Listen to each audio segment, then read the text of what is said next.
Hello my dear student, welcome to এসওই Bangla. তোমাদের second সামেটিভের last chapter নিয়ে কিন্তু চলে এসেছি। তোমাদের অনেকেই তোমরা কমেন্ট করছিলে বারবার যে ম্যাম আমাদের সেকেন্ড সামেটিভের আগে সিলেবাস কমপ্লিট হবে কিনা। দেখো তোমাদের সিলেবাস কিন্তু আজকেই কমপ্লিট হয়ে যাচ্ছে। অভিব্যক্তি, অভিযোজন এই চ্যাপ্টারটাই তোমাদের দেওয়া বাকি ছিল। আজকে কিন্তু এই চ্যাপ্টারেরও পুরো কনসেপ্ট থাকবে এবং তার সাথে সাথে এই চ্যাপ্টারের কোশ্চেন প্র্যাকটিসও কিন্তু হবে। তো চলো একদমই আমরা দেরি করব না, তোমাদের হাতেও সময় নেই। তো ঝটপট আমরা এই চ্যাপ্টারটা বুঝে নেব এবং এই চ্যাপ্টার থেকে খুবই ইম্পর্টেন্ট গুরুত্বপূর্ণ প্রশ্নগুলো আমরা কমপ্লিট করব। চলো আচ্ছা, তাহলে এই চ্যাপ্টারের নাম হচ্ছে অভিব্যক্তি, আর তারপরে আমরা আরেকটা টপিক পড়বো অভিযোজন সম্পর্কে। তো অভিব্যক্তি জিনিসটা কি এটা আগে আমাদের বুঝতে হবে। এই পৃথিবী যখন সৃষ্টি হয়েছিল, পৃথিবীর মধ্যে তখন কিন্তু কোনো প্রাণের অস্তিত্ব ছিল না, কোনো জীবই ছিল না, তাই না? কিন্তু সেখান থেকে ধীরে ধীরে পরবর্তীকালে জীব সৃষ্টি হলো। কেমন প্রকৃতির জীব? প্রথমেই তো আমরা আসিনি, প্রথমে এসছে খুব সরল প্রকৃতির জীব। তো সেই সমস্ত সরল প্রকৃতির জীব থেকে ধীরে ধীরে ধীরে ধীরে তারা জটিল হতে শুরু করলো, তাদের বৈশিষ্ট্য ধীরে ধীরে চেঞ্জ হতে থাকলো। পৃথিবীর সাথে তারা মানিয়ে নিতে তারা নিজেদেরকে আরো মডিফাই বা উন্নত করতে করতে জটিল জীব সৃষ্টি হচ্ছে। তো এটা এক দুদিনে কিন্তু হচ্ছে না, খুব ধীরে ধীরে ধীরে ধীরে চেঞ্জ হতে হতে এই পরিবর্তনগুলো হচ্ছে। তো এই যে হাজার হাজার বছর ধরে ছোট ছোট পার্থক্য বা ছোট ছোট চেঞ্জেসের মাধ্যমে সরল জীব থেকে জটিল জীব সৃষ্টির যে পদ্ধতি, সেটাকেই আমরা কি বলি? অভিব্যক্তি বলি। আজকে আমরা খুব ইজি ওয়েতে প্রত্যেকটা টপিক খুব কম এক্সপ্লেনেশনে খুব ভালোভাবে বুঝবো, যাতে তোমাদেরও বুঝতে সুবিধা হয় এবং কম সময়ে তোমরা পুরোটা বুঝতে পারো। দেখো, তাহলে অভিব্যক্তি বলতে কি বলছে যে মন্থর ও ধীর ধারাবাহিক গতিশীল প্রক্রিয়া। মন্থর মানে খুব ধীর গতিতে হচ্ছে, ধীর এবং ধারাবাহিক মানে একভাবে কন্টিনিউয়াসলি পার্থক্যকরণ চলছে, থেমে নেই। ধারাবাহিকভাবে যে প্রক্রিয়ার মাধ্যমে সরল উদ্বংশীয় জীব, সরল জীব থেকে নানান পরিবর্তনের মাধ্যমে বিভিন্ন প্রকার জটিল জীবের সৃষ্টি হয়, তাদেরকে আমরা কি বলছি? মানে সেই পদ্ধতিকে বলছি অভিব্যক্তি। তাহলে পৃথিবীতে কোনো প্রাণ ছিল না, সেখান থেকে তৈরি হলো এককোষী জীব, সেখান থেকে বহুকোষী জীব, বহুকোষী জীব থেকে মাছ, মাছ থেকে উভচর, উভচর থেকে স্তন্যপায়ী, সরীসৃপ, তারপরে স্তন্যপায়ী। এই যে পরপর ধীরে ধীরে সরল থেকে জটিল জীব সৃষ্টি হলো, এটা এক প্রকার অভিব্যক্তি। গাছেদের ক্ষেত্রে যদি আমরা দেখি, প্রথমে এককোষী জীব, সেখান থেকে বহুকোষী শৈবাল, বহুকোষী শৈবাল থেকে ব্রায়োফাইটা, তারপরে টেরিডোফাইটা, তারপরে ব্যক্তবীজী উদ্ভিদ, তারপরে গুপ্তবীজী উদ্ভিদ। এই যে সরল উদ্ভিদ থেকে জটিল বৃক্ষ জাতীয় উদ্ভিদের সৃষ্টি, এটাও এক প্রকার অভিব্যক্তি। সুতরাং এই অভিব্যক্তি কিভাবে হয়েছে এবং অভিব্যক্তি যে হয়েছে তার কি প্রমাণ আছে, সেই সমস্ত কিছু কিন্তু আমরা পড়বো আজকে এই চ্যাপ্টারে। ওকে, চলো। তাহলে এই অভিব্যক্তি সম্পর্কে যে ধারণা, এটা কে দিয়েছিলেন? এটা দিয়েছিলেন প্রথম দুজন বিজ্ঞানী, যার নাম হচ্ছে ওপারিন ও হ্যালডেন। ওপারিন ও বিজ্ঞানী হ্যালডেন। তারা কি তত্ত্ব দিয়েছিলেন? জীবনের উৎপত্তি সম্পর্কিত রাসায়নিক সংশ্লেষ মতবাদ তারা কিন্তু দিয়েছিলেন। কি মতবাদ? রাসায়নিক সংশ্লেষ মতবাদ। রাসায়নিক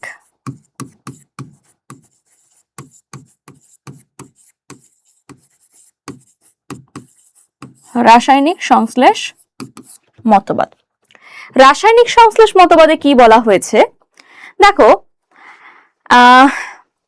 পৃথিবীতে একদম শুরুতে যদি আমরা চলে যাই, যখন জীব সৃষ্টি হয়নি, একদম শুরু, পৃথিবী তখন কেমন ছিল? পৃথিবী ছিল একটা আগ্নেয় গোলা। যে আগ্নেয় গোলা মানে পৃথিবীর তখন টেম্পারেচার আশেপাশে ছিল প্রায় 6000 ডিগ্রি সেলসিয়াসের কাছাকাছি। মানে বুঝতে পারছো কতটা টেম্পারেচার? 800 থেকে প্রায় 6000 ডিগ্রি সেলসিয়াস তাপমাত্রার কাছাকাছি সেলসিয়াস তাপমাত্রা ছিল সেই সময় বায়ুমণ্ডলে। তো সেই সময় ধীরে ধীরে কি হলো, এই তাপ পৃথিবী বিকিরণ করছে, তাপ ছেড়ে দিচ্ছে, রিমুভ করে দিচ্ছে। তাহলে পৃথিবী থেকে, এটা ধরো পৃথিবী, এই পৃথিবী থেকে কি হচ্ছে? তাপ বিকিরণ হচ্ছে, তাপ বিকিরণ হচ্ছে। এই সময় বিভিন্ন ধরনের গ্যাসীয় কণা তৈরি হলো। কি কি? কার্বন, লিখছি, কার্বন, হাইড্রোজেন, নাইট্রোজেন, এগুলো, ঠিক আছে? তো আর এগুলো থেকে কি হলো? এগুলো থেকে পরবর্তীকালে আরো জটিল সত্তা তৈরি হলো, মানে এগুলো অক্সিডাইজড হয়ে যে carbon die oxide, NH3 ammonia, hydrogen, দুটো হাইড্রোজেন মিলে হাইড্রোজেন তৈরি হয়ে গেল। তারপরে এখান থেকে কি হচ্ছে, এই গ্যাসগুলো থেকে এখানে ইউভি লাইট পড়ছে, ইউভি রশ্মি, সূর্যের অতি বেগুনি রশ্মি, ইউভি রশ্মি এগুলোতে পড়ছে। এবং পড়ার পর এখান থেকে কি হয়ে যাচ্ছে, যে জলীয় বাষ্প বা জল ছিল সেটা কি হয়ে যাচ্ছে, বিশ্লিষ্ট হয়ে যাচ্ছে, জলটা ভেঙে যাচ্ছে। জল ভেঙে গেলে, ইউভি লাইট পড়ার ফলে জল ভেঙে গেলে, এবং জল থেকে কি নির্গত হচ্ছে, হাইড্রোজেন নির্গত হচ্ছে, তাই তো। এখানে যে অক্সিজেনটা রিলিজ হচ্ছে সেটা আবার কোনো না কোনো যৌগের সাথে মিলিত হয়ে তাকে অক্সিডাইজড করে দিচ্ছে। আর এই সমস্ত জায়গা থেকে কি গ্যাস, হাইড্রোজেন, হিলিয়াম, এই ধরনের হালকা গ্যাসগুলো নির্গত হচ্ছে। এই গ্যাসগুলো কি হচ্ছে, ওপরে গিয়ে, উপরে তো বায়ুমণ্ডল তখন সৃষ্টি হয়নি, ওপরে গিয়ে কি হচ্ছে, গ্যাসগুলো ঘনীভূত হচ্ছে। এবং ঘনীভূত হতে হতে সেখানে কি সৃষ্টি করে দিল, এই যে পৃথিবীর ওপরে একটা লেয়ার, এখানে মেঘ সৃষ্টি করে দিল। কি সৃষ্টি হলো, মেঘ সৃষ্টি হলো। এইবার একভাবে অনেক হাজার বছর ধরে ঘনীভূত হতে হতে হতে হতে মেঘ যখন আর জলকণা ধরে রাখতে পারছে না, তখন কি হলো, শুরু হলো বৃষ্টি। আর এই বৃষ্টি একভাবে চলতে থাকলো পৃথিবীতে, এবং এর ফলে পৃথিবী কি হয়ে গেল, ঠান্ডা হয়ে গেল। এবং পৃথিবীতে যে সমস্ত ফাঁকা ফাঁকা জায়গাগুলো ছিল, মানে গর্ত বা নিচু এলাকাগুলো ছিল, সেগুলো কি হলো, জলপূর্ণ হয়ে সমুদ্রের সৃষ্টি করলো, সমুদ্র সৃষ্টি করলো। আর এই সমুদ্রের মধ্যে এই যে গ্যাসীয় মলিকিউল গুলো ছিল, যে CO2, NH3, হাইড্রোজেন, এগুলো কি এই জলের মধ্যে মিশ্রিত অবস্থায় ছিল। এগুলোকে আমরা কি বলি, অজৈব যৌগ।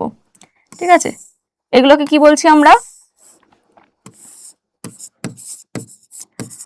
অজৈব যৌগ। তাহলে সমুদ্রের জলের মধ্যে এই অজৈব যৌগগুলো মিলিত হয়ে তৈরি করলো হট ডাইলিউট স্যুপ বা প্রিবায়োটিক স্যুপ।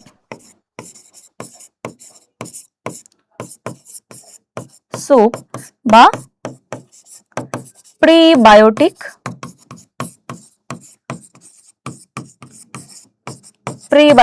স্যুপ। ঠিক আছে, তাহলে কি বললাম, পৃথিবী উত্তপ্ত ছিল, টেম্পারেচার অনেক বেশি ছিল, সেখান থেকে তাপ বিকিরণ করছে। সেই সময় কি কিছু গ্যাসীয় কণা তৈরি হলো, কার্বন, হাইড্রোজেন, নাইট্রোজেন, এগুলো কি পরবর্তীকালে অজৈব যৌগ তৈরি করলো, carbon die oxide, ammonia, hydrogen, জল, এগুলোতে ইউভি লাইট পড়ছে, এর ফলে জলকণা ভাঙছে, ভেঙে এখান থেকে কি তৈরি হচ্ছে, এগুলো থেকে হাইড্রোজেন, হিলিয়াম, এই ধরনের গ্যাসগুলো উপরে ঘনীভূত হলো, ঘনীভূত হয়ে সেখান থেকে বৃষ্টি হলো, সমুদ্রের জলে এই সমস্ত অজৈব যৌগগুলো মিলে তৈরি হয়ে গেল হট ডাইলিউট স্যুপ বা প্রিবায়োটিক স্যুপ। তো এটা বিজ্ঞানী হ্যালডেন বলেছিলেন যে এই হট ডাইলিউট স্যুপ বা প্রিবায়োটিক স্যুপ এটা জীব সৃষ্টির জন্য উন্নত ধরনের একটা তরল, মানে এর মধ্যেই নাকি প্রথম প্রাণের উৎপত্তি ঘটেছে।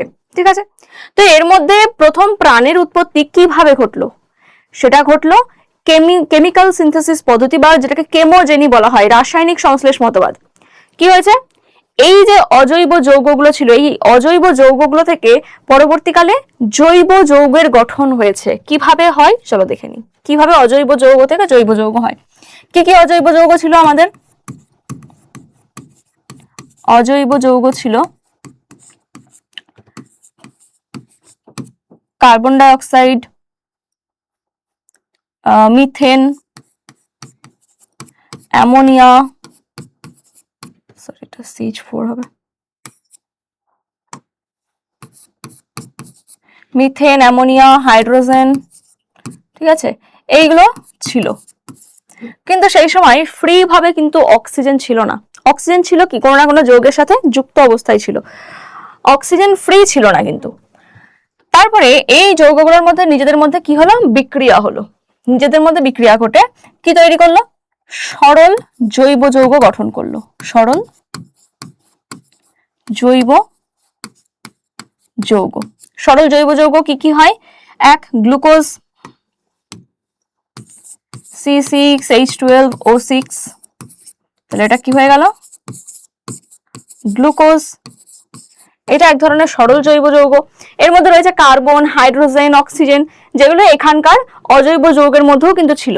সেগুলোর মধ্যে রাসায়নিক বিক্রিয়ার মাধ্যমে এই যৌগটা উৎপন্ন হলো। গ্লুকোজ হলো, আর কি হলো, অ্যামাইনো অ্যাসিড হলো। অ্যামাইনো অ্যাসিড বানাতে গেলে কি লাগে, অ্যামাইনো অ্যাসিড। অ্যামাইনো অ্যাসিড মানে এমন একটা অ্যাসিড যার মধ্যে অ্যামাইনো গ্রুপ থাকবে।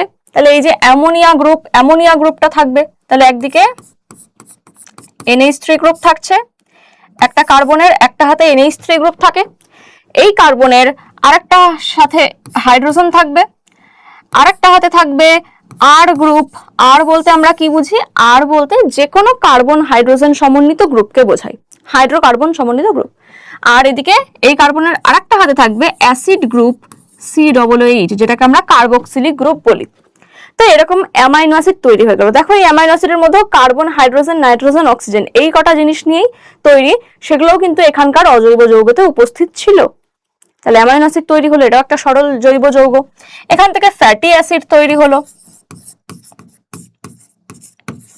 ফ্যাটি অ্যাসিড কেমন হয়? আর গ্রুপ মানে যে কোনো হাইড্রোকার্বন গ্রুপ, তার সাথে কি COOH গ্রুপ থাকছে, ঠিক আছে, ফ্যাটি অ্যাসিড। তো এইভাবে কিন্তু সরল জৈব যৌগ উৎপন্ন হলো।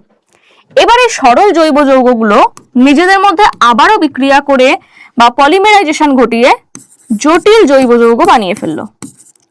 জটিল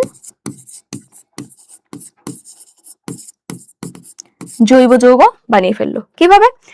ধরো একটা গ্লুকোজ, এর যদি পলিমেরাইজেশন ঘটে, পলিমেরাইজেশন কি? গ্লুকোজ হচ্ছে একটা মনোমার, ওকে? তো একাধিক মনোমার পরপর জুড়লে তৈরি হয় একটা পলিমার, আর মনোমার থেকে পলিমার তৈরির ঘটনাকে আমরা বলি পলিমেরাইজেশন, ওকে? তাহলে এই যে গ্লুকোজ, একাধিক গ্লুকোজ যদি পরপর জুড়ে যায় তাহলে কি তৈরি হয়ে যাবে? ধরো এই যে গ্লুকোজ, একাধিক গ্লুকোজ পরপর জুড়লে তৈরি হয়ে যাবে একটা কার্বোহাইড্রেট বা শর্করা। কার্বোহাইড্রেট বা এটাকে আমরা কি বলতে পারি? শর্করা, ওকে? তাহলে কার্বোহাইড্রেট বা শর্করার সরল ফর্ম গ্লুকোজ, মানে কার্বোহাইড্রেট জাতীয় খাবারকে আমরা যদি ভাঙি সব থেকে সরল কি পাবো?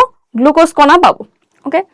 অ্যামাইনো অ্যাসিড, একাধিক অ্যামাইনো অ্যাসিড যদি পরপর জুড়ে যায়, একাধিক অ্যামাইনো অ্যাসিড পরপর জুড়লে কি তৈরি হবে? এটা একটা পলিপেপটাইড বা প্রোটিন তৈরি করবে, ঠিক আছে? পরবর্তীকালে এটা জটিল হয়ে প্রোটিন গঠন করবে।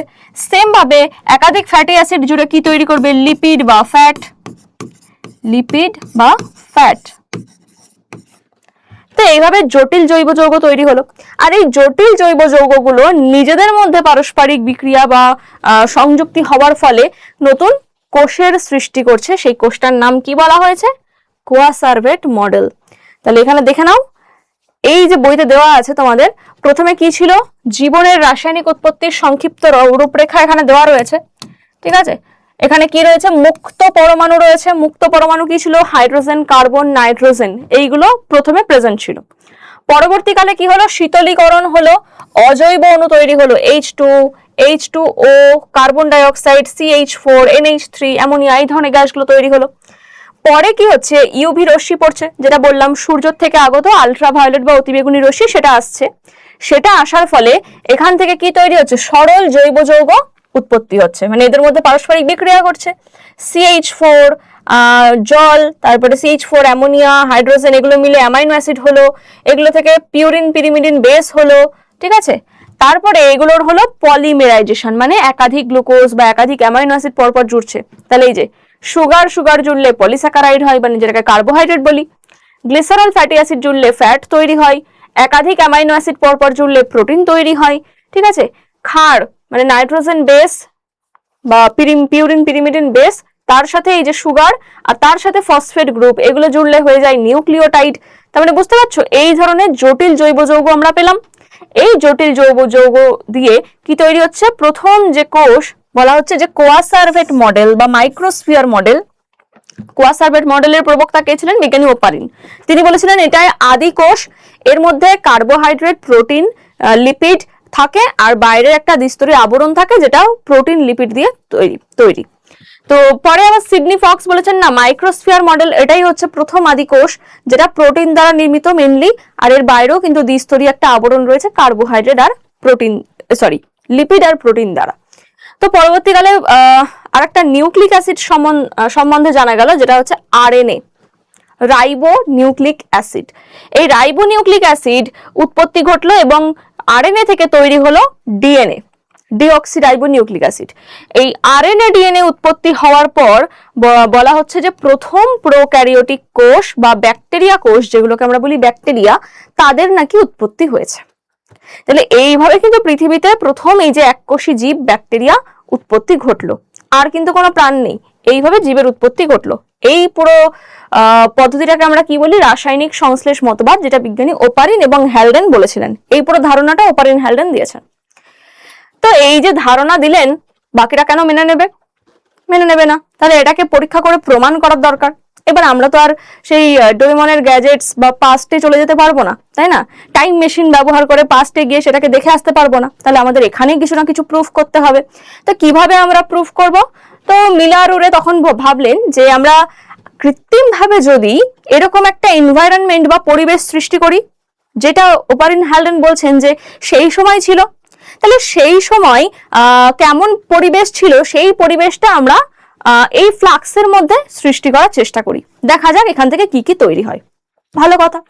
তো তারা কি করলেন? এরকম একটা ফ্লাক্স নিলেন, যেখানে এখানে দেখো একটা গোল ফ্লাক্স রয়েছে, এর সাথে একটা নলাকার অংশ আর একটা গোলতল ফ্লাক্সের সাথে যুক্ত, এবং এখান থেকে একটা পাইপলাইন এসছে, আর এই পাইপের মধ্যে লাগানো আছে একটা কন্ডেন্সার, যেটা ঘনীভূত হতে সাহায্য করে। কন্ডেন্সার লাগানো আছে, এখানে একটা নল রয়েছে, যেখান থেকে বাইরে যা যা বস্তু তৈরি হবে সেগুলো এখানে জমা হবে। ওকে, তো তারা ভাবলেন যে এই যে গোল ফ্লাক্সটা, এইটাকে আমরা আদিম পৃথিবী, মানে সেই আগে যেমন বায়ুমণ্ডল ছিল সেরকমটা তৈরি করার চেষ্টা করি। তো তারা আগে কি ছিল? চলো, ওপারিন হ্যালডেন যা যা বলেছে আমরা তাই তাই করব। সেই সময় মিথেন ছিল, অ্যামোনিয়া ছিল, হাইড্রোজেন ছিল, আর নাকি জলীয় বাষ্প ছিল। তো আমরা এই গ্যাসগুলোকে 2:1 অনুপাতে নিলাম, ঠিক আছে? 2:1 অনুপাতে নিলাম। আর জলীয় বাষ্প, এই যে ফ্লাক্সটা রয়েছে এখানে কি জল, এখানকার জলটা কি উত্তপ্ত হচ্ছে। উত্তপ্ত হচ্ছে বলে তাহলে এই যে পাইপলাইন, এই পাইপলাইন দিয়ে কি হচ্ছে? জলীয় বাষ্প H2O, এখানে আসছে জলীয় বাষ্প, এই যে এখানে জলীয় বাষ্প এলো, এখান থেকে বয়েলিং ওয়াটার, এখান থেকে জলীয় বাষ্প এলো। আর কি হলো? সেই সময় তো বিদ্যুৎ স্ফুলিঙ্গ হতো, তো এখান থেকে দুটো ইলেকট্রোড বা তড়িৎদ্বার দিয়ে দিয়েছে, ঠিক আছে, যাতে এগুলোর মধ্যে বিক্রিয়া হতে সুবিধা হয়। ব্যাস, এভাবে 7 দিন রেখে দিল। আর এখানে কন্ডেন্সার লাগানো, এই যে এখান থেকে যা যা উৎপন্ন হবে ঘনীভূত হয়ে এই নিচে এসে জমা হবে। তো এইভাবে 7 দিন রেখে দেওয়ার পর এই যে নিচে একটা তরল জমা হয়েছে, এখানে দেখা গেল কি কি পাওয়া যায়। এখানে দেখলো প্রায় 14 রকমের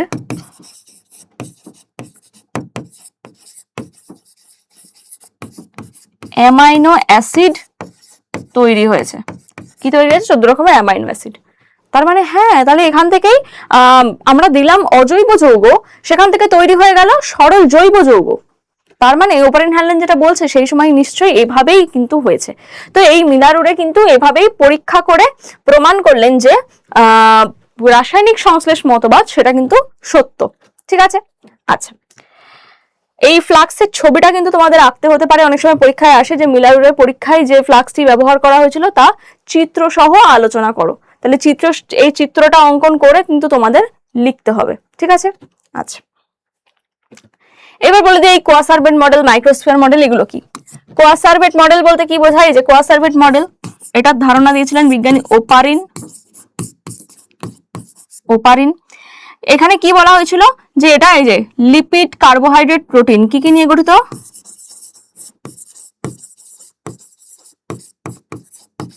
কার্বোহাইড্রেট, লিপিড, প্রোটিন, আর বাইরে একটা দ্বিস্তরী পর্দা, কোষ পর্দা রয়েছে, এটা বলা হলো। পরবর্তীকালে মাইক্রোস্ফিয়ার মডেলের ধারণা দেন কি? Sydney Fox. তিনি বললেন এটা মূলত প্রোটিন দ্বারা গঠিত, আদি কোষ এটা মূলত প্রোটিন দ্বারা গঠিত, আর এর বাইরেও একটা দ্বিস্তরী পর্দা উপস্থিত। আর সবশেষে হলো প্রোটোবায়ন্ট বা প্রোটোসেল, যেখানে বলা হচ্ছে যে নিউক্লিক অ্যাসিড উপস্থিত। তাহলে এখানে কি উপস্থিত? নিউক্লিক অ্যাসিডের উপস্থিতি পাওয়া গেল। নিউক্লিক অ্যাসিড সমন্বিত, নিউক্লিক অ্যাসিড মানে প্রথম কি আরএনএ ছিল, নিউক্লিক অ্যাসিড সমন্বিত কোষ, ঠিক আছে, এখানেও এই যে লিপিড লেয়ার দেখতে পাওয়া যাচ্ছে, লিপিড মেমব্রেন দেখতে পাওয়া যাচ্ছে, এটাকে বলা হচ্ছে প্রোটোবায়ন বা প্রোটোসেল। তাহলে এই তিনটে গেল। হট ডাইলিউট স্যুপ কে বলেছিলেন? হট ডাইলিউট স্যুপ বা প্রিবায়োটিক স্যুপ ধারণা কে দিয়েছিলেন? বিজ্ঞানী হ্যালডেন।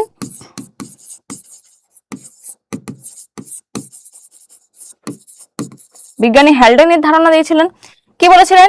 যে সমুদ্রের জল, যে উত্তপ্ত জল, তখন ধরো সমুদ্রের জলটা কি উত্তপ্ত ছিল, ঠিক আছে, সমুদ্রের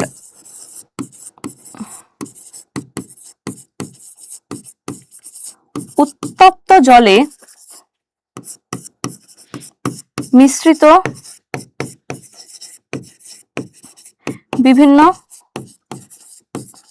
অজৈব বস্তু যা প্রাণ সৃষ্টির উপযোগী, প্রাণ সৃষ্টির উপযোগী, এটাকে কি বলা হয়েছিল? হট ডাইলিউট স্যুপ বা প্রিবায়োটিক স্যুপ। ওকে, আচ্ছা, নেক্সট তাহলে আমরা যা যা পড়লাম রাসায়নিক সংশ্লেষ মতবাদে, সেই রাসায়নিক সংশ্লেষ মতবাদটাকে চলো এক ঝলকে আমরা দেখে নিই কি কি হলো। তাহলে প্রথমে হলো কি? পৃথিবী সৃষ্টি। পৃথিবী সৃষ্টি প্রথমে তাপমাত্রা বা টেম্পারেচার অনেক বেশি ছিল, প্রায় 6000 ডিগ্রি সেলসিয়াস তাপমাত্রা। এই সময় তাপমাত্রায় কি ছিল? বিভিন্ন রকমের গ্যাসীয় মলিকিউল আমরা দেখলাম। সেই গ্যাসীয় মলিকিউল গুলোর মধ্যে ইউভি রশ্মি পড়ছে, ইউভি রশ্মি পড়ার পর সেগুলো কি হচ্ছে? অজৈব থেকে জৈব যৌগ তৈরি করলো, জৈব থেকে জটিল জৈব যৌগ তৈরি করলো, এবং জটিল জৈব যৌগ উৎপত্তি হওয়ার পর কি সৃষ্টি হলো? জীবনের উৎপত্তি ঘটলো, মানে প্রথম কোষ সৃষ্টি হলো। তো প্রথম যে প্রোক্যারিওটিক কোষ, মানে এইটুকুর মধ্যে কোনটা? এইটুকু কিন্তু আমরা এক্ষুনি পড়লাম, এই যে ছকটা, এই যে ছকটা পড়লাম, মুক্ত পরমাণু থেকে একদম প্রোক্যারিওটিক কোষ সৃষ্টি, মানে এককোষী জীব সৃষ্টি, এই পর্যন্ত ঘটনাটা গেল ওইটাই, এখানে পৃথিবী সৃষ্টি থেকে জীবনের উৎপত্তি। তারপরে জীবনের উৎপত্তির পর এককোষী জীবের উৎপত্তি। এককোষী জীব কাদেরকে বলা হয়? মূলত প্রোক্যারিওটিক ব্যাকটেরিয়াদের বলা হয়।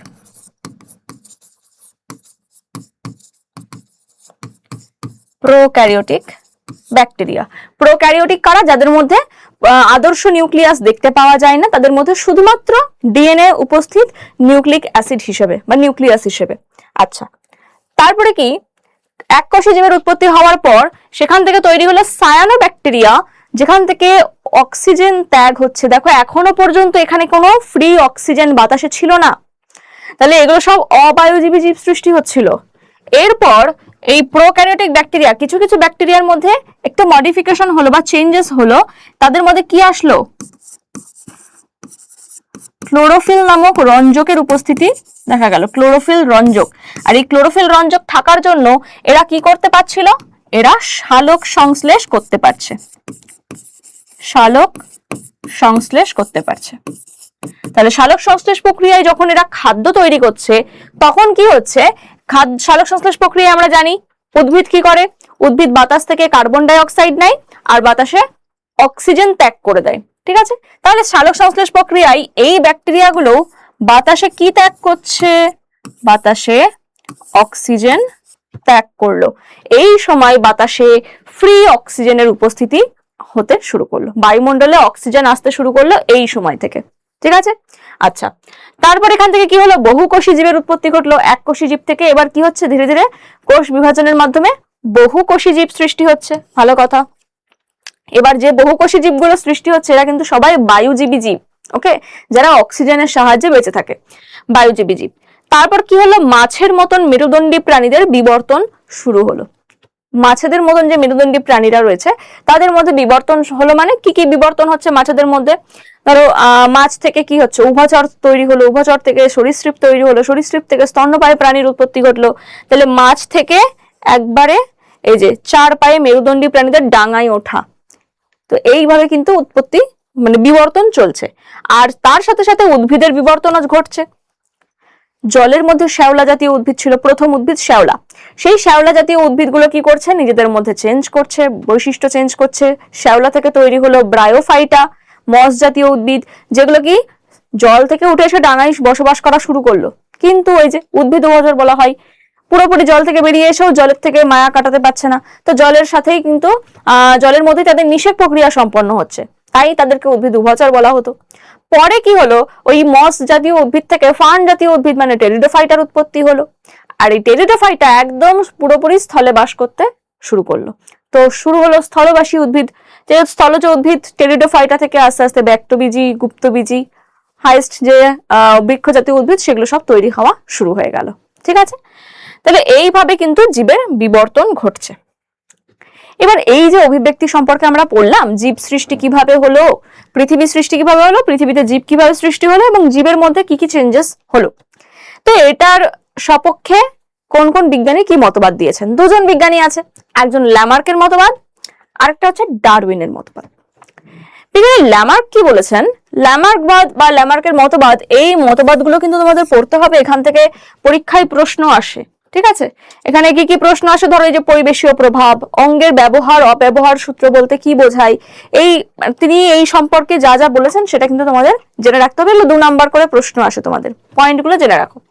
তো প্রথম বলছে পরিবেশীয় প্রভাব, মানে অভিব্যক্তি, জীবের মধ্যে চেঞ্জ কেন আসবে? তুমি এমনি এমনি নিজের স্বভাব কেন পরিবর্তন করবে? নিশ্চয়ই কোনো না কোনো অসুবিধা হচ্ছে, তাই জন্য তুমি চেঞ্জ করবে, সেটাকে ভালো করার জন্য, কিছু উন্নত করার জন্য চেঞ্জ করবে। তো পরিবেশেও ধরো কোনো জীব বাস করছে, তো তোমার কোনো অসুবিধাই হচ্ছে না লাইফে, তুমি যা চাইছো তখন তাই পেয়ে যাচ্ছ, তাহলে কি তুমি কষ্ট করবে? করবে না। তাহলে যখন যাদের অভাব থাকছে বা যারা কিছু জিনিস পাচ্ছে না, সেটাকে অ্যাচিভ করার চেষ্টা করছে, তখন সে কষ্ট করে, তাই না? তাহলে এখানেও পরিবেশে ধরো প্রচুর খাদ্য রয়েছে, তাহলে সব জীব বসে বসেই খেত, কেউ কষ্ট করতো না, কেউ নিজেদের মধ্যে কোনো চেঞ্জেস আনতো না। কিন্তু পরিবেশের প্রভাব থেকেই কিন্তু এই অভিব্যক্তির সূচনা হয়। তাহলে পরিবেশীয় প্রভাব বলতে কি বোঝায়? ধরো পরিবেশে খাদ্যের অভাব ঘটলো, এই জিরাফ দিয়ে আমি এক্সাম্পল দিই, ল্যামার্কবাদ সেটা দিয়েই এক্সাম্পল দিয়েছিলেন জিরাফের উৎপত্তি, মানে জিরাফের গলা লম্বা হওয়া নিয়ে। তো কি বলেছে, কেন জিরাফের গলা লম্বা হলো? এমনি এমনি নিচে যে ঘাস পাতা খেত সেগুলো খেয়েই তো বেঁচে থাকতে পারতো, কিন্তু ধীরে ধীরে ধরো সেগুলো ফুরিয়ে গেল, উঁচু গাছের পাতা খাওয়ার প্রয়োজন পড়ছে, নইলে তারা পেট ভরাতে পারবে না, বেঁচে থাকতে পারবে না। তো সেক্ষেত্রে কি হলো, এটা একটা পরিবেশীয় প্রভাব, পরিবেশে খাদ্যের অভাব দেখা দিচ্ছে, তাই তারা উঁচু গাছের পাতা খাওয়ার চেষ্টা করছে। তো এরকম চেষ্টা যারা করছে তাদের কি হচ্ছে, তাদের মধ্যে কেউ কেউ সচেষ্ট হচ্ছে। দেখো, চেষ্টা করলে যে সবাই সব পারবে তা তো নয়, যারা চেষ্টা করছে ঠিকঠাক মতন তারা পাচ্ছে, আর যারা পাচ্ছে না তারা কি বিলুপ্ত হয়ে যাচ্ছে আস্তে আস্তে। তো পরিবেশের প্রভাবের জন্য জীব নিজেকে সচেষ্ট করার চেষ্টা করছে, এটাকে বলা হচ্ছে জীবের সচেষ্টতা। জীব চেষ্টা করছে নিজেকে চেঞ্জ করার। তো এই সময় অঙ্গের ব্যবহার অব্যবহার সূত্র বলছেন যে অঙ্গের ব্যবহার অব্যবহার বলতে কি বোঝায়? তুমি যে অঙ্গের ব্যবহার বেশি করবে জীব, সেই অঙ্গটা কি হবে, ভালো হবে বা উন্নত হবে, এবং যেটার ব্যবহার করবে না সেটা আস্তে আস্তে নিষ্ক্রিয় অঙ্গে পরিণত হবে। তো অঙ্গের ব্যবহার অব্যবহার সূত্রে জিরাফের কথা বলা হয়েছে। জিরাফ যেমন কি উঁচু গাছের পাতা খাওয়ার জন্য গলাটাকে লম্বা করার চেষ্টা করেছে, তো আস্তে আস্তে কি ওর গলাটা লম্বা হয়েছে। ঠিক আছে, আর যারা কি কোনো অঙ্গের ব্যবহার করে না সেগুলো নিষ্ক্রিয় অঙ্গে পরিণত হয়। যেমন সাপেদের ক্ষেত্রে গিরগিটির মতন পা ছিল, কিন্তু তারা ব্যবহার না করার ফলে সেটা আস্তে আস্তে নিষ্ক্রিয় অঙ্গে রূপান্তরিত হয়েছে। আমাদের মধ্যে এমন অনেক অঙ্গ রয়েছে যেগুলো নিষ্ক্রিয় অঙ্গে রূপান্তরিত হয়েছে, ব্যবহার করি না বলে। কান নাড়ানোর প্রয়োজন পড়ে না, তাই কান নাড়ানোর পেশি বিলুপ্ত হয়ে গেছে। আমাদের অ্যাপেন্ডিক্স ছিল, ক্যানাইন দাঁত, যেগুলো আগে মানুষ কাঁচা শাকসবজি খেত, কাঁচা মাংস খেত, তো সেগুলোর জন্য ক্যানাইন বা সুচালো ধারালো দাঁত দরকার ছিল। এখন তো আমরা রান্না করা খাবার খাই, সেদ্ধ খাবার খাই, তো সেটার জন্য আমাদের ওই দাঁতে বেশি প্রেসার পড়ছে না, ক্যানাইন দাঁত ছোট হয়ে গেছে। তো যেগুলো আমরা ব্যবহার করছি না সেগুলো নিষ্ক্রিয় অঙ্গে পরিণত হয়, যেগুলো ব্যবহার করা হচ্ছে সেগুলো সক্রিয় অঙ্গে রূপান্তরিত হয়। ওকে, এটা গেল ব্যবহার অব্যবহার সূত্র। অর্জিত বৈশিষ্ট্যের বংশানুসরণ। ল্যামার্ক বলছেন যে জীব যে মানে যে পরিবেশের প্রভাবের জন্য চেষ্টা করতে করতে যে বৈশিষ্ট্যটা অ্যাডাপ্ট করলো বা যে বৈশিষ্ট্যটা তার মধ্যে তৈরি হলো, সেটা নাকি পরবর্তী জেনারেশনেও বা পরবর্তী অপত্যের মধ্যেও সঞ্চারিত হবে। এটাকে বলছে অর্জিত বৈশিষ্ট্যের বংশানুসরণ। যে বৈশিষ্ট্যটা অর্জন করলো সেটা নাকি পরবর্তী প্রজন্মেও ট্রান্সফার হয়ে যাবে পরবর্তী সন্তানদের মধ্যে। আর লাস্ট, নতুন প্রজাতির উৎপত্তি। তো এইভাবে পরিবেশীয় প্রভাবের জন্য জীব নিজেকে একটু একটু করে চেঞ্জ করার চেষ্টা করছে। চেঞ্জ করতে করতে কিছু অঙ্গের ব্যবহার বেশি করছে, যেগুলো সক্রিয় হলো, কিছু অঙ্গ ব্যবহার করছে না, সেগুলো নিষ্ক্রিয় হয়ে গেল। তার মধ্যে তার মানে অনেকটা চেঞ্জ হয়ে গেল তার মধ্যে। তারপরে যে বৈশিষ্ট্যগুলো অর্জন হলো সেগুলোই পরবর্তী জেনারেশনে যাচ্ছে। তো এইভাবে হাজার হাজার বছর ধরে চেঞ্জ হতে হতে হতে হতে দেখবে গিয়ে পরে যে নতুন জীবটা সৃষ্টি হলো সেই জীবের মধ্যে অনেক কিছু চেঞ্জ হয়ে গেছে, পূর্বের যে পূর্বপুরুষ তার সাথে কোনো মিলই নেই, অর্থাৎ নতুন প্রজাতির উদ্ভব ঘটে গেছে। তো এভাবেই অভিব্যক্তির মাধ্যমে নতুন প্রজাতির সৃষ্টি হয়েছে এটা বলা হয়। দেখো এই যে আমরা স্তন্যপায়ী প্রাণী সৃষ্টি হয়েছি, মাছেদের থেকে বিবর্তন হতে হতে হতে হতেই কিন্তু এই স্তন্যপায়ী সৃষ্টি হয়েছে। মাছেদের থেকে উভচর, উভচর থেকে সরীসৃপ, সরীসৃপ থেকে পক্ষী, এখানে স্তন্যপায়ী। তো এই জীবগুলো থেকেই কিন্তু আমরা এসেছি। তো এগুলো কিন্তু একদিনে হয়নি, হাজার হাজার মিলিয়ন মিলিয়ন বছর ধরে কিন্তু এগুলো হয়। তো এটা গেল ল্যামার্কবাদ। আর ল্যামার্কবাদ যে দিয়েছে সেটার সপক্ষে এবং বিপক্ষে কিছু উদাহরণ রয়েছে। যেমন সপক্ষে উদাহরণ কোনটা? এই যে বলছে অঙ্গের ব্যবহার অব্যবহার,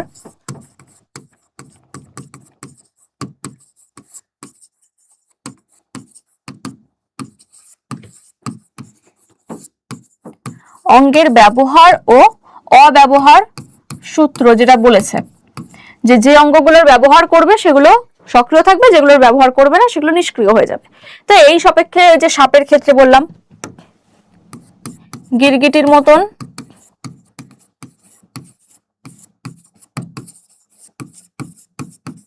সাপ 4 পেয়েছিল, কিন্তু পায়ের ব্যবহার না করার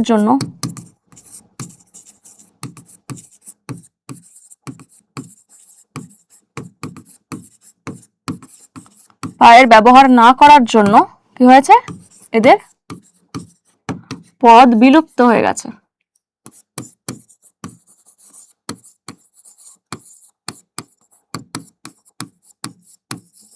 ঠিক আছে।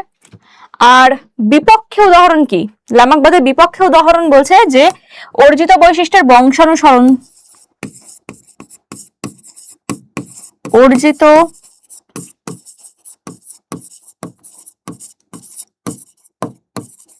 বৈশিষ্ট্যের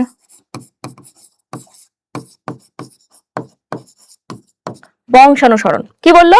যে যে বৈশিষ্ট্যটা সে অর্জন করছে সেই বৈশিষ্ট্যটা পরবর্তী জীবের মধ্যে বা পরবর্তী অপত্যের মধ্যে সঞ্চারিত হয়ে যাবে। তো এইভাবে বিজ্ঞানী ওয়াইসম্যান তিনি ইঁদুরের উপর একটা টেস্ট করলেন।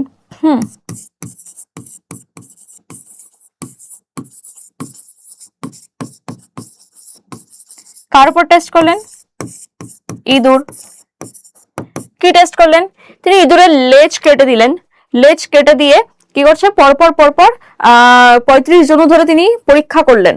ঠিক আছে, 35 না 60 জন ধরে পরীক্ষা করলেন, যে প্রতিবার ইঁদুরের লেজ কেটে দিচ্ছে, লেজ কেটে দিয়ে তাদের মধ্যে জনন ঘটাচ্ছে, দেখছে যে অপত্য ইঁদুর তৈরি হচ্ছে, তার মধ্যে আবার লেজ তৈরি হচ্ছে, আবার তাদের মধ্যে লেজ কেটে দিয়ে আবার তাদের জনন ঘটালেন, আবার দেখা যাচ্ছে লেজ বিশিষ্ট ইঁদুর তৈরি হচ্ছে। তো এইভাবে তিনি 60 জন ধরে পরীক্ষা করার পরও দেখলেন যে লেজ কেটে দেওয়ার ফলেও কিন্তু লেজ বিশিষ্ট ইঁদুরই তৈরি হচ্ছে। সুতরাং যে বৈশিষ্ট্যটা সে অর্জন করছে সেটা কিন্তু পরবর্তী অপত্যের মধ্যে সঞ্চারিত হচ্ছে না। এটা একটা বিপক্ষে উদাহরণ। ঠিক আছে। সেম আরেকটা পরীক্ষা আছে ড্রসোফিলা মাছির। তো ড্রসোফিলা মাছিকে অন্ধকারে রেখে দিয়েছে, অন্ধকারে রেখে কয়েকজন ধরে পরীক্ষা করে গেল। দেখো অন্ধকারে রেখে গেলে কি হবে? অন্ধকারে রেখে দিলে সে তার চোখের ব্যবহার করছে না, অন্ধকারে তো তাকানোর প্রয়োজন নেই, চোখের ব্যবহার করছে না, তার মানে ব্যবহার করছে না মানে ওটা নিষ্ক্রিয় হয়ে যাওয়ার কথা। কিন্তু যতবারই নতুন মাছি তৈরি হয়েছে তার কিন্তু চোখ অ্যাক্টিভ ছিল, সে কিন্তু দেখতে পায়। ঠিক আছে, তাহলে এই দুটো হয়ে যাচ্ছে বিপক্ষে উদাহরণ, ল্যামার্কবাদের বিপক্ষে উদাহরণ। এবার চলে আসবো ডারউইন মতবাদ। ডারউইন কি বলেছিলেন? ডারউইনের মতবাদ সম্পর্কে তিনি প্রাকৃতিক নির্বাচন সম্পর্কে বলেছিলেন। তিনি কি নির্বাচন দিয়েছিলেন? প্রাকৃতিক নির্বাচনবাদ। কোন বইতে লিখেছিলেন? বইটির নাম কিন্তু পরীক্ষায় আসে, on the origin of species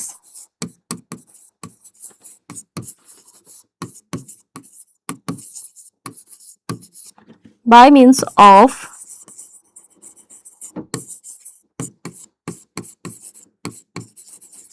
natural selection। এই যে লেখা বইটা, এটা ডারউইনের লেখা বই। এই বইয়ের মধ্যে তিনি প্রাকৃতিক নির্বাচনবাদ সম্পর্কে সমস্ত তথ্য কিন্তু দেন।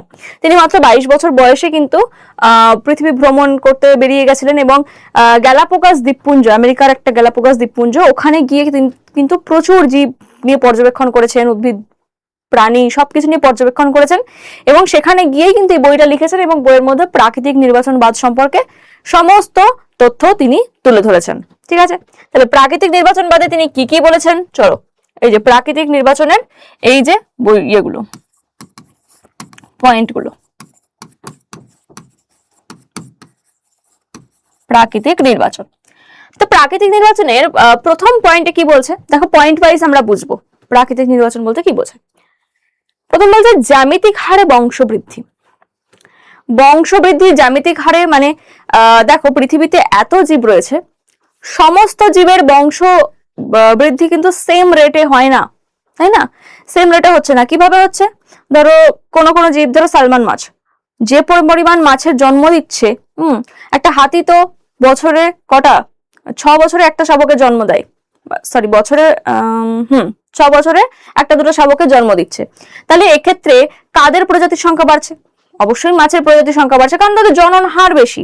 তো যাদের জনন হার বেশি তাদের কি পপুলেশন সংখ্যাও বৃদ্ধি পাচ্ছে, এদিকে হাতিদের পপুলেশন সংখ্যা হ্রাস পাচ্ছে। কেন এরকম? দেখো হাতিদের যে সাইজ বা আকৃতি, সেরকম যদি মাছেদের মতন যদি জনন হার হতো তাহলে পৃথিবীতে খাদ্য টিকে থাকতো না, মানে খাদ্য কিন্তু অন্য জীবের আর পেতো না। তো এই খাদ্য বাসস্থান কিন্তু প্রত্যেকটা জীবের জন্য লিমিটেড, ওই জন্য কিন্তু প্রত্যেকের রেট, জনন হার বা বংশবৃদ্ধির রেট কিন্তু আলাদা। তাহলে জ্যামিতিক হারে এখানে কি হচ্ছে, বংশবৃদ্ধি হচ্ছে, কারণ এখানে এই যে দ্বিতীয় পয়েন্ট দেখো, সীমিত খাদ্য ও বাসস্থান রয়েছে, কারণ প্রত্যেকটা জীবের জন্য খাদ্য ও বাসস্থান কিন্তু পৃথিবীতে সীমিত। আচ্ছা, অস্তিত্বের জন্য সংগ্রাম বলতে কি বোঝায়? দেখো খাদ্য বাসস্থান লিমিটেড মানেই যদি পপুলেশন সংখ্যা খুব বেড়ে যায়, পপুলেশন মানে নিজেদের জনন হার যদি অতিরিক্ত বেড়ে যায়, তাহলে তাদের খাদ্যের চাহিদাও বাড়বে, আর খাদ্যের চাহিদা যখন বাড়বে এবং প্রপার খাদ্য পাবে না, তখন কি হবে, তখন তারা অস্তিত্বের জন্য বা বেঁচে থাকার জন্য সংগ্রাম করবে। তো স্বাভাবিক। এবার এই সংগ্রাম 3 রকমের হতে পারে, একটা অন্তঃপ্রজাতি সংগ্রাম, একটা আন্তঃপ্রজাতি সংগ্রাম, আর একটা পরিবেশীয় সংগ্রাম। অন্তঃপ্রজাতি সংগ্রাম বলতে কি বোঝায়, ধরো ওখানে একটা হরিণ রয়েছে, ওটাকে খাওয়ার জন্য 4-5 খানা বাঘ রয়েছে, যেটা একটা দুটো বাঘের জন্য ঠিক আছে, দুটো বাঘ থাকলে ওদের পেট ভরে যেত। বাট ওদের মধ্যে কি হবে, আগে বাঘগুলো নিজেদের মধ্যে লড়াই করবে হরিণটাকে খাওয়ার জন্য, ঠিক আছে? তাহলে এই যে নিজেদের মধ্যে লড়াই করা, এটাকে বলা হচ্ছে, মানে একই প্রজাতির মধ্যে যে লড়াই চলছে বেঁচে থাকার জন্য, সেটাকে বলা হয় অন্তঃপ্রজাতি সংগ্রাম। আর যদি দুটো ভিন্ন প্রজাতির মধ্যে সংগ্রাম হয়, যেমন ধরো মানুষ সেই সময় আগে জঙ্গলে বাস করতো, তো মানুষ নিজে বেঁচে থাকার জন্য কি বাঘের সাথে অন্যান্য জীবজন্তুর সাথে লড়াই করছে বেঁচে থাকার জন্য, তাহলে এটা কি, এটা এক ধরনের আন্তঃপ্রজাতি সংগ্রাম। দুটো ভিন্ন প্রজাতির মধ্যে যদি সংগ্রাম হয় সেটা হয়ে যাচ্ছে আন্তঃপ্রজাতি সংগ্রাম। আর হচ্ছে পরিবেশীয় সংগ্রাম, পরিবেশের সাথেও আমাদের যুদ্ধ করতে হয়, বিভিন্ন ঝড় ঝঞ্ঝা তুফান এই সমস্ত কাটিয়ে উঠে কিন্তু জীবকে বেঁচে থাকতে হচ্ছে, কারণ পরিবেশের কাছে সবাই তো নত। তো ধরো বিশাল ঝড় বৃষ্টি হচ্ছে, বা সবাই কি কোনো না কোনো গুহার আশ্রয় নিচ্ছে, কোনো না কোনো গাছের ছাউনির আশ্রয় নিচ্ছে জীব জন্তু। তো এই পরিবেশের সাথে যে সংগ্রাম, সেটাকে বলা হয় পরিবেশীয় সংগ্রাম। তাহলে 3 প্রকার সংগ্রাম হচ্ছে বেঁচে থাকার জন্য। এই সংগ্রাম কাটিয়ে যারা বেঁচে থাকতে পারছে, তাদের মধ্যে নিশ্চয়ই কোনো না কোনো পার্থক্য তো রয়েছে, নির্দিষ্ট কিছু বৈশিষ্ট্য থাকার জন্য বা গুণাবলী থাকার জন্য সে বেঁচে গেল। ধরো 5 জনের মধ্যে 2 জন বেঁচে গেল, বাকি 3 জন টিকে থাকতে পারলো না। তো ওই 2 জন টিকে থাকতে পারলো এই কারণেই, কারণ বাকি 3 জনের থেকে নিশ্চয়ই কিছু আলাদা বৈশিষ্ট্য ওদের মধ্যে রয়েছে বা আলাদা ক্ষমতা কিছু রয়েছে। সেটাকে কি বললো, ভেদ বা প্রকরণ। তার মানে কিছু পার্থক্য তো রয়েছে, কি পার্থক্য রয়েছে, সেই পার্থক্যটাকেই তিনি কি বলছেন, ভেদ বা প্রকরণ, বা তারা নিজেদেরকে এমন ভাবে যোগ্য করেছে যে তারা পৃথিবীতে টিকে থাকার উপযোগী, বাকিরা টিকে থাকার উপযোগী না। তবে এই ভেদ বা প্রকরণ কিভাবে হলো, কেন একটা প্রজাতির মধ্যে আলাদা আলাদা পার্থক্য এলো, সেটা নিয়ে ডারউইন কিন্তু কোনো ডিটেল মতবাদ কিন্তু দেয়নি বা এটাকে এক্সপ্লেন করেনি। তো এটা অ্যাকচুয়ালি হয় কিসের জন্য, ভেদ বা প্রকরণ মিউটেশন বা রিকম্বিনেশনের জন্য হয়, কিন্তু সেটা এখানে বলেনি, জাস্ট প্রকৃতির খেলা বলে এড়িয়ে গেছে এটাকে। তারপর ভেদ প্রকরণ হলো, তাহলে যাদের মধ্যে ভেদ বা প্রকরণ পরিলক্ষিত হলো তারা কি পরিবেশের যোগ্য। যেমন ওই জিরাফের কথাই যদি আমি বলি, যারা উঁচু গলা সৃষ্টি মানে লম্বা গলা তৈরি করতে পারলো, তারা কি প্রকৃতিতে টিকে থাকার জন্য যোগ্য। তাহলে যারা যোগ্য জীব তারাই পৃথিবীতে টিকে থাকছে, যারা অযোগ্য তারা বিলুপ্ত হয়ে যাবে। তাহলে এটাকে বলা হচ্ছে যোগ্যতমের উদ্বর্তন। নেক্সট, প্রাকৃতিক নির্বাচন। এটাকে প্রাকৃতিক নির্বাচন বলা হচ্ছে কেন, কারণ নিজেরা অস্তিত্বের সঙ্গে সংগ্রাম করেছে, সংগ্রাম করার পর নিজেদের মধ্যে কিছু না কিছু চেঞ্জেস এনেছে, নতুন বৈশিষ্ট্য এনেছে। এই বৈশিষ্ট্য আনার জন্য সে পৃথিবীতে টিকে থাকার বা প্রকৃতিতে টিকে থাকার ক্ষমতা অর্জন করেছে। তাই এটাকে কি বলা হচ্ছে, প্রকৃতি তাকে নির্বাচিত করেছে, প্রাকৃতিক নির্বাচন। আর এর ফলে কি হচ্ছে, নতুন প্রজাতির সৃষ্টি। ওই যে বললাম এর আগেরটাও ল্যামার্কবাদেও যা ছিল এখানেও তাই, যে এই যে ভেদ বা প্রকরণ বা নতুন নতুন বৈশিষ্ট্য অর্জন করার ফলে এই যে অপত্য জীবগুলোর মধ্যে এই বৈশিষ্ট্যগুলো যাচ্ছে, এর ফলে কি নতুন জীবগুলো পূর্বের তুলনায় অনেক বেশি উন্নত, সুগঠিত। এই জন্য কি নতুন প্রজাতির উদ্ভব ঘটছে এইভাবে। তো এই হচ্ছে পুরো প্রাকৃতিক নির্বাচনের প্রত্যেকটা ধাপ। তো এই প্রত্যেকটা ধাপ থেকে তোমাদের এই জায়গা থেকে কিন্তু ভীষণ প্রশ্ন আসে। এই জায়গাটা বলে দিলাম যে অন্তঃপ্রজাতি সংগ্রাম, আন্তঃপ্রজাতি সংগ্রাম, পরিবেশীয় সংগ্রাম। এই সংগ্রামগুলো ধরো তোমাকে বলে দিল যে একটা বাঘ আর হাতির মধ্যে সংগ্রাম চলছে, এটা কি ধরনের সংগ্রাম, ঠিক আছে, এমসিকিউ তে দিয়ে দিতে পারে। ধরো একটা হরিণকে খাওয়ার জন্য দুটো চিতাবাঘের মধ্যে লড়াই হচ্ছে, এটা কি ধরনের সংগ্রাম, ঠিক আছে। তখন কিন্তু তোমাদের আনসার বলতে হবে যে সেম প্রজাতি হলে অন্তঃপ্রজাতি, সেম না হলে আন্তঃপ্রজাতি। চলো, আচ্ছা, তাহলে ডারউইনবাদের ত্রুটি কি? ডারউইনবাদ যে করলেন তার ত্রুটি হচ্ছে একটাই, সেটা হচ্ছে ভেদ বা প্রকরণ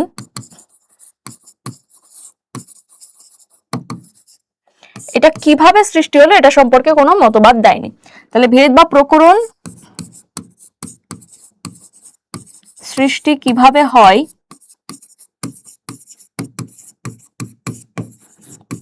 তা নিয়ে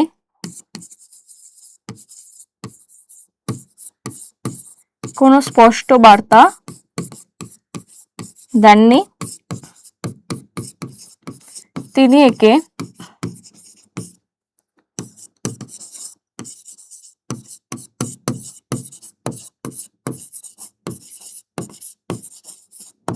প্রকৃতির খেলা বলে এড়িয়ে গেছেন।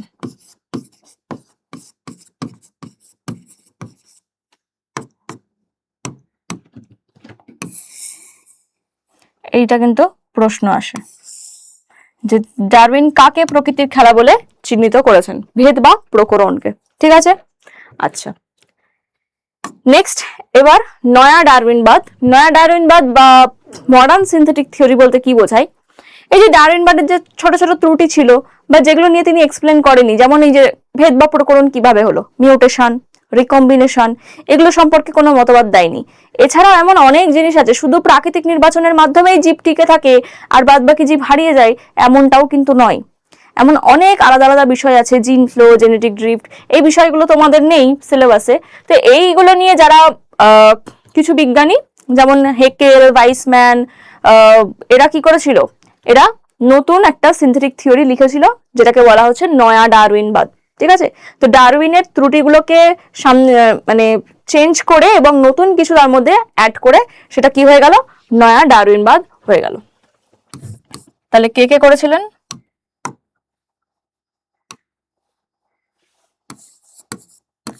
বিজ্ঞানী হেকেল, হাক্সলে,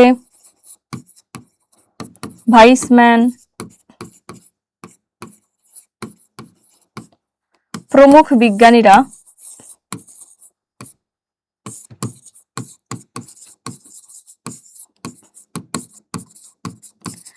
ডারউইনবাদের ত্রুটি সংশোধন করে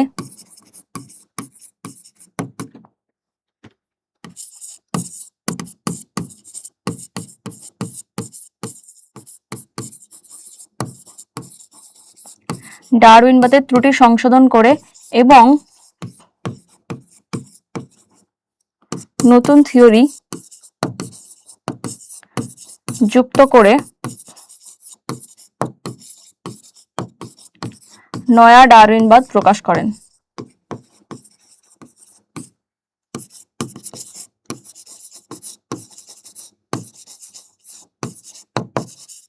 ঠিক আছে, আচ্ছা, এবার চলে আসি অভিব্যক্তি সম্পর্কে। তো পড়লাম, তাদের দুজন বিজ্ঞানীর মতবাদও আমরা দেখলাম। এবার বিষয় হচ্ছে এই যে অভিব্যক্তি হচ্ছে তার সপক্ষে বেশ কিছু প্রমাণ আমাদের জানতে হবে। কি কি প্রমাণ আছে? একটা হচ্ছে জীবাশ্ম ঘটিত প্রমাণ। কার জীবাশ্ম দেখবো? ঘোড়ার জীবাশ্ম দেখবো। এটা খুব ইজি জিনিস, আর এখানে আমাদের কয়েকটা জিনিস মনে রাখতে হবে তোমাদের। কি কি মনে রাখতে হবে? ঘোড়ার জীবাশ্ম গঠিত প্রমাণ, যে পৃথিবী সৃষ্টির যে যুগগুলো ছিল ভূতাত্ত্বিক সময়ে, eocene, oligocene, miocene, pliocene, pleistocene, আধুনিক যুগের কয়েকটা পিরিয়ড। এই পিরিয়ডগুলোতে দেখা গেছে বিভিন্ন সময়ে বিভিন্ন জীবাশ্ম পাওয়া গেছে। ইওসিন যুগে ঘোড়ার জীবাশ্ম পাওয়া গেছে, অলিগোসিন যুগের ঘোড়ার জীবাশ্ম পাওয়া গেছে, এবং প্রত্যেকটা জীবাশ্মের আকৃতি, গঠন, এই সমস্ত পর্যালোচনা করে দেখা গেল এদের মধ্যে অনেক কিছু চেঞ্জ হয়েছে। কি কি চেঞ্জ হয়েছে দেখো। ইওসিন যুগের ঘোড়াকে কি বলা হতো? ইওহিপ্পাস বলা হতো। তাহলে একদম শুরুতে কোন ছিল, কোন ঘোড়া, মানে সবচেয়ে ঘোড়ার আদিমতম পূর্বপুরুষের নাম কি, এই প্রশ্নটা আসে। ইওহিপ্পাস। ইওহিপ্পাস আদিমতম পূর্বপুরুষ।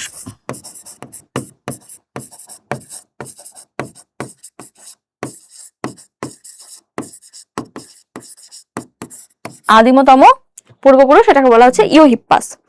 তো ইওহিপ্পাসের মধ্যে কি ছিল? এদের উচ্চতা ছিল 30 সেন্টিমিটার। এদের মধ্যে 4খানা আঙুল ছিল। কটা আঙুল ছিল? 4টি আঙুল ছিল ইওহিপ্পাসের মধ্যে। 2, 3, 4, 5। 1 নাম্বার আঙুলটা প্রথম থেকেই একটু ছোট আর ভগ্ন প্রকৃতির ছিল, ঠিক আছে? তাহলে এই 4টে আঙুল ছিল। পরবর্তীকালে দেখা গেল এদের উচ্চতা, মানে অলিগোসিন যুগে কি হলো, মেসোহিপ্পাস এলো। পরবর্তীটা মেসোহিপ্পাস। এই মেসোহিপ্পাসের মধ্যে কি বৈশিষ্ট্য হলো? মেসোহিপ্পাসের উচ্চতা হয়ে গেল 30 থেকে 60। আর এই মেসোহিপ্পাসের আঙুল সংখ্যা 2, 3, 4, এটা ঠিক থাকলো। 5 নাম্বারটা আবার ক্ষুদ্র ভগ্ন প্রকৃতির হয়ে গেল, নিষ্ক্রিয় হয়ে গেল। এরপর মায়োসিন যুগে মেরিচিপ্পাস ঘোড়ার আবির্ভাব ঘটলো। মেরিচিপ্পাস, যাদের উচ্চতা আরো বেশি হবে, কত? 100 সেন্টিমিটার উচ্চতা বেড়ে গেল। এবং এদের যে পা ছিল, পায়ে 2 নাম্বার, 3 নাম্বার, 4 নাম্বার, এর মধ্যে 2 আর 4 নাম্বার আঙুলটা ছোট হয়ে গেল, মাঝারি প্রকৃতির। আর মাঝের যে আঙুলটা ছিল সেটা শক্ত এবং উন্নত প্রকৃতির হতে শুরু করলো। পরবর্তীকালে প্লায়োহিপ্পাস, যার উচ্চতা 120 সেন্টিমিটার। প্লায়োহিপ্পাস, যার উচ্চতা কত? 120 সেন্টিমিটার। এদের ক্ষেত্রে পায়ে দেখো 2 আর 5, 4 নাম্বার আঙুলটাও বিলুপ্ত হয়ে গেছে, এবং 3 নাম্বার আঙুলটা শক্ত খুরে পরিণত হওয়ার চেষ্টা করছে। এবং লাস্ট প্লিস্টোসিন যুগের ঘোড়া ইকুয়াস, এটা হচ্ছে আধুনিক ঘোড়া। এটা হচ্ছে আধুনিক ঘোড়া। তো আধুনিক ঘোড়ার কি হচ্ছে? একটাই আঙুল রয়েছে, মাঝারি যে তৃতীয় আঙুলটা সেটাই কিন্তু শক্ত খুরে পরিণত হয়েছে। এদের যে উচ্চতা 150 সেন্টিমিটারের কাছাকাছি, ঠিক আছে? এদের দাঁতের গঠনও অনেক সবল প্রকৃতির হয়ে গেছে। তাহলে এদের কি কি চেঞ্জেস হয়েছে? উচ্চতা হয়েছে, পায়ের আঙুলের সংখ্যা পরিবর্তন ঘটেছে, দাঁতের পরিবর্তন ঘটেছে, এই পরিবর্তনগুলো ঘটেছে। তো কোনটার মধ্যে কটা করে আঙুল থাকে এটা কিন্তু তোমাদের মনে রাখতে হবে। যেমন ইওহিপ্পাসে কটা আঙুল রয়েছে? 4টি আঙুল রয়েছে। মেসোহিপ্পাসে কটা রয়েছে? 3টি আঙুল। মেরিচিপ্পাসে কটা রয়েছে? 2টি ছোট আর 1টি বড়। আর প্লায়োহিপ্পাসে গিয়ে কটা আঙুল? 1টি। এখানে গিয়েও 1টি। এই আঙুলের সংখ্যাগুলো কিন্তু মনে রাখতে হবে, ঠিক আছে? ব্যাস, নেক্সট চলে যাই। নেক্সট, তুলনামূলক সারির স্থান গঠিত প্রমাণ, সমসংস্থ ও সমবৃত্তীয় অঙ্গ। সমসংস্থ অঙ্গ আর সমবৃত্তীয় অঙ্গ বলতে কি বোঝায়? সমসংস্থ অঙ্গ মানে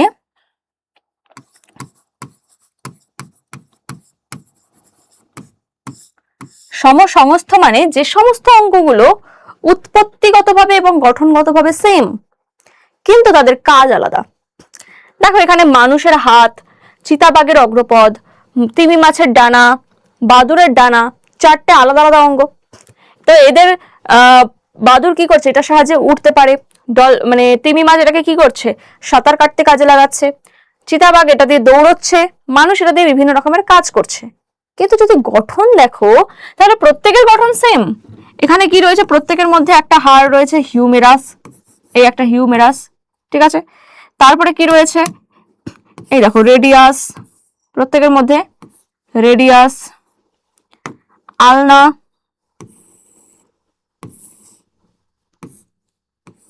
আলনা। তারপর প্রত্যেকের মধ্যে কার্পেল,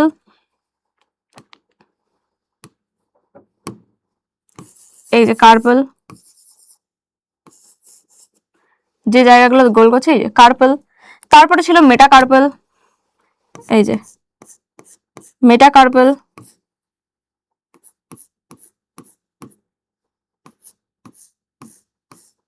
এগুলো মেটাকার্পেল। আর তারপরে চলে যাচ্ছে অঙ্গুলি বা ফ্যালাঞ্জেস, আঙুল, এগুলো হচ্ছে আঙুল, এই যে অঙ্গুলি বা ফ্যালাঞ্জেস। তাহলে গঠন যদি দেখি, গঠনগতভাবে সবাই সেম, কিন্তু এদের কাজ আলাদা। কেন কাজ আলাদা? কারণ এরা আলাদা আলাদা পরিবেশে চলে গেছে। মানুষ এটা হাত দিয়ে অন্যরকম কাজ করার চেষ্টা করেছে, চিতাবাঘ দৌড়তেই চেয়েছে, তিমি মাছ জলে থাকে বলে সে সাঁতার কাটার চেষ্টা করেছে, বাদুড় ওড়ার চেষ্টা করেছে, তাই জন্য তাদের কাজ আলাদা হয়ে গেছে। তাহলে এই ধরনের অঙ্গ যারা উৎপত্তি ও গঠনগতভাবে একই কিন্তু কার্যগতভাবে আলাদা,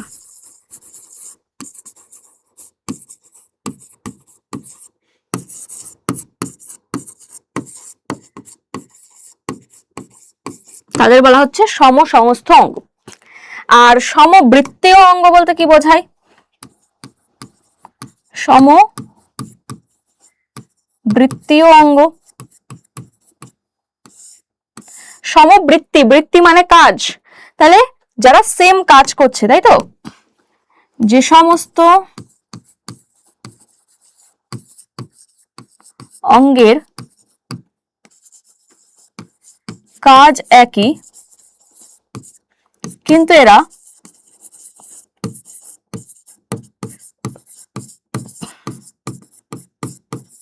উৎপত্তি ও গঠনগতভাবে আলাদা, তাদেরকে বলা হচ্ছে সমবৃত্তীয় অঙ্গ। তাহলে যেমন এই যে পাখির ডানা, প্রজাপতির ডানা, পাখির ডানার মধ্যে বা বাদুড়ের ডানার মধ্যে এরকম শক্ত হাড় রয়েছে, অস্থি রয়েছে, কিন্তু প্রজাপতির ডানার মধ্যে পাতলা মেমব্রেন বা কোষ সমূহ নিয়ে গঠিত। তাহলে এদের গঠন তো আলাদা হচ্ছে, কিন্তু হ্যাঁ দুজনাই উঠছে, তাহলে দুজনে একই রকম কাজ, তাহলে কাজ একই কিন্তু গঠন আলাদা, এইরকম অঙ্গগুলোকে বলা হয় সমবৃত্তীয় অঙ্গ। আর এই সমসমস্ত অঙ্গ কি ধরনের অভিযোজন শো করে বা কি ধরনের অভিব্যক্তি শো করে? দেখো, প্রত্যেকের গঠন এক ছিল কিন্তু আলাদা পরিবেশে থাকার জন্য তাদের কাজ ভিন্ন হয়ে গেছে। তো এক জায়গা থেকে চারিদিকে ছড়িয়ে যাওয়া, এটাকে বলা হয় অপসারী। তাহলে এখানে কি ধরনের অভিযোজন? অপসারী অভিযোজন দেখতে পাওয়া যায়। আর সমবৃত্তীয় অঙ্গ কি বলা হচ্ছে? যে যে সবার কি গঠন আলাদা ছিল, আগে থেকেই প্রত্যেকে আলাদা, কিন্তু তারা একই পরিবেশে বা একই ভাবে কাজ করার দরুন প্রত্যেকের কাজ সেম হয়েছে। তাহলে এইভাবে যদি প্রত্যেকটা এসে এক জায়গায় চলে আসে, তাহলে এটা কি হয়ে যাচ্ছে? অভিসারী অভিযোজন। এটাকে বলা হচ্ছে অভিসারী অভিযোজন। ঠিক আছে, অভিসারী অভিযোজন, এটা মনে রাখবে। তাহলে সমসমস্ত অঙ্গ সমবৃত্তি অঙ্গ কাকে বলে, আর এদের কি ধরনের অভিযোজন শো করছে? সমসমস্ত অপসারী, সমবৃত্তীয়, অভিসারী অভিযোজন শো করছে। ওকে, এরপর চলে আসছে নিষ্ক্রিয় অঙ্গ। নিষ্ক্রিয় অঙ্গ বলতে কি বোঝায়? ওই যে আমরা বললাম না ল্যামার্কবাদে, যে সমস্ত অঙ্গগুলোর আমরা ব্যবহার করব না, সেই সমস্ত অঙ্গগুলো আস্তে আস্তে নিষ্ক্রিয় অঙ্গে রূপান্তরিত হবে। তো এখানেও আমাদের মানুষের মধ্যে এমন অনেক অঙ্গ রয়েছে যেগুলো আমরা ব্যবহার না করার দরুন আমাদের মধ্যে কি হয়ে গেছে? এগুলো নিষ্ক্রিয় অঙ্গে রূপান্তরিত হয়েছে। যেমন এই যে এখানে রয়েছে কি কক্সিস, কক্সিস যেটা কি বানরের লেজ ছিল, বানরের মধ্যে তো এটা এখনো পর্যন্ত লেজ তৈরি হয়ে রয়েছে। আমাদের যে মেরুদণ্ড, মেরুদণ্ডের লাস্ট হচ্ছে যে স্যাক্রাল, তারপরে কক্সিজিয়াল, ওই কক্সিজিয়ালটা আস্তে আস্তে অনেকটা লম্বা ছিল, সেটা আস্তে আস্তে কি মানুষের মধ্যে ছোট হয়ে গেছে, ডেভেলপমেন্টটা কমে গেছে। তো এটা কেন হয়েছে? ব্যবহার না করার জন্য নিষ্ক্রিয় অঙ্গে রূপান্তরিত হয়েছে। চোখের নিকটিটেটিং পর্দা, চোখের মধ্যে নিকটিটেটিং পর্দা কাদের থাকে? যারা জলে থাকে, মাছ, ব্যাং, এদের ক্ষেত্রে থাকে। তো এদের চোখের এই যে বাইরে এক্সট্রা একটা পর্দা, নিকটিটেটিং পর্দা, যেটা জলের মধ্যেও তাকাতে সাহায্য করে। কিন্তু আমরা কি জলের মধ্যে যাই বা জলের মধ্যে থাকি বেশিক্ষণ? না, থাকি না। তো জলের মধ্যে আমাদের তাকানোর প্রয়োজন পড়ে না, ওই জন্য আমাদের কিন্তু আস্তে আস্তে এটা ব্যবহার না করার জন্য বিলুপ্ত হয়ে গেছে নিকটিটেটিং পর্দা, মানে নিষ্ক্রিয় অঙ্গে রূপান্তরিত হয়েছে।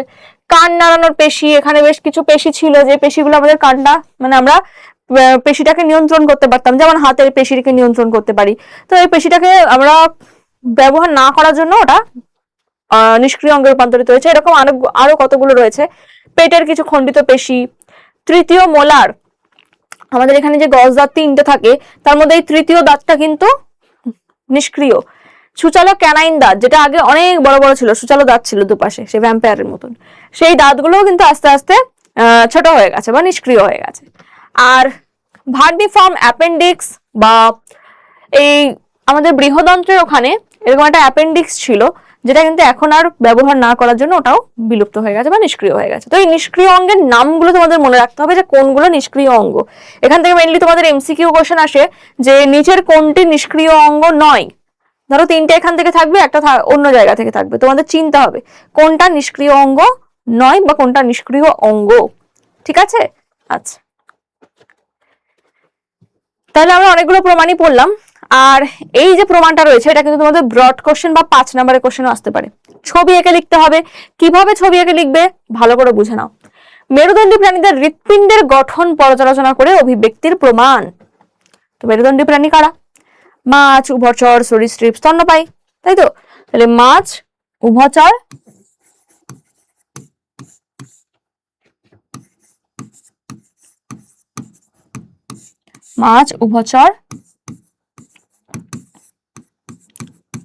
সরীসৃপ আর হচ্ছে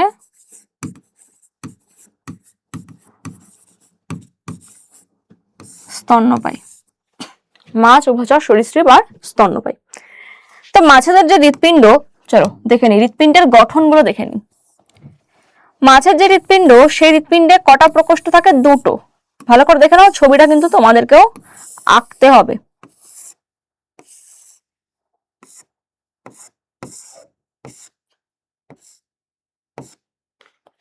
এরকম এই একটা প্রকোষ্ঠ, এটাকে বলা হচ্ছে কি, এটা অলিন্দ। একটা অলিন্দ থাকে, একটা নিলয় উপস্থিত থাকে। একটা অলিন্দ, একটা নিলয় উপস্থিত থাকে। ঠিক আছে? একটা অলিন্দ, একটা নিলয়। তো এক্ষেত্রে কি হয়, রক্ত কিভাবে ট্রান্সফার হয় দেখো। রেড মানে বিশুদ্ধ রক্ত আর ব্লু মানে দূষিত রক্ত। চলো, দূষিত রক্ত আগে আসলো, দূষিত রক্তের অলিন্দ থেকে নিলয়তে আসলো, নিলয় থেকে কোথায় যাবে? ফুলকাতে যাবে, এবং সেখান থেকে পরিশ্রুত হয়ে মানে বিশুদ্ধ রক্ত হয়ে এসে আবার কি হচ্ছে, এখানেই ঢুকছে। তাহলে একই জায়গায় আসার দরুন রক্ত কি হয়ে যাচ্ছে, দূষিত বিশুদ্ধ রক্ত মিক্স হয়ে যাচ্ছে, মিশে যাচ্ছে। এর ফলে এরা কিন্তু দূষিত আর বিশুদ্ধ রক্তকে আলাদা রাখতে পারে না। তাহলে এদের মধ্যে মানে এক তো বডি টেম্পারেচার এরা মেনটেন করতে পারে না, আর রক্ত মিশে যাচ্ছে, তার ফলে এদেরকেও অনেক সমস্যা হয়। তো এই রক্ত দুটোকে কিভাবে আলাদা করা যায় সেই চেষ্টা মাছ থেকে চলছে, আস্তে আস্তে চেঞ্জেসটা চলছে দেখো। তো মাছ থেকে উভচর, এরা একটু মডিফাইড, মাছেদের থেকে কিন্তু উভচরের উৎপত্তি ঘটেছে। দেখো এদের হৃৎপিণ্ডে কি পরিবর্তন হলো, এদের হৃৎপিণ্ডে অলিন্দ 2টো হয়ে গেল।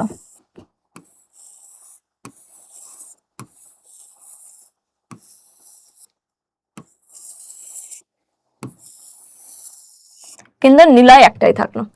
তো এক্ষেত্রে কি হচ্ছে, দূষিত রক্ত আসছে, দূষিত রক্ত নিলয়তে আসলো অলিন্দ থেকে, এখান থেকে চলে গেল ফুসফুসে, ফুসফুস থেকে অক্সিজেন সমৃদ্ধ হয়ে বিশুদ্ধ হলো, তো অলিন্দে আসলো, বাম অলিন্দে আসলো।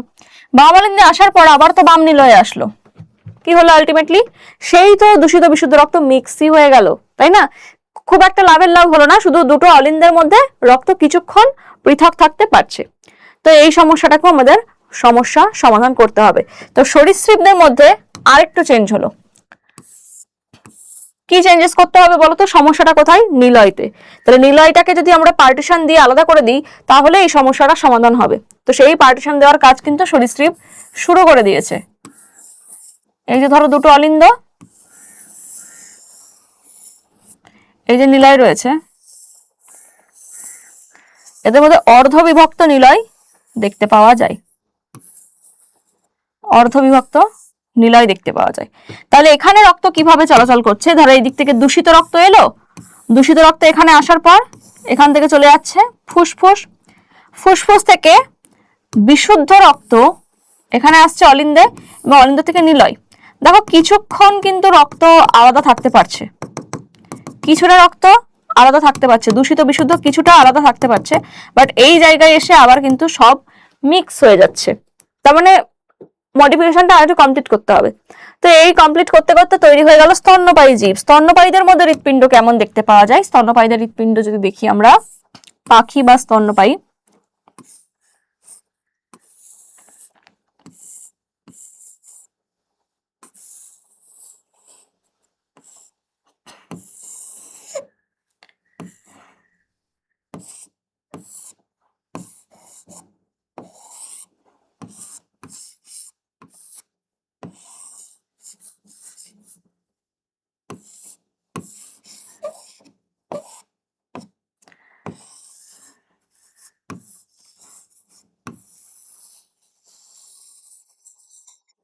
ঠিক আছে?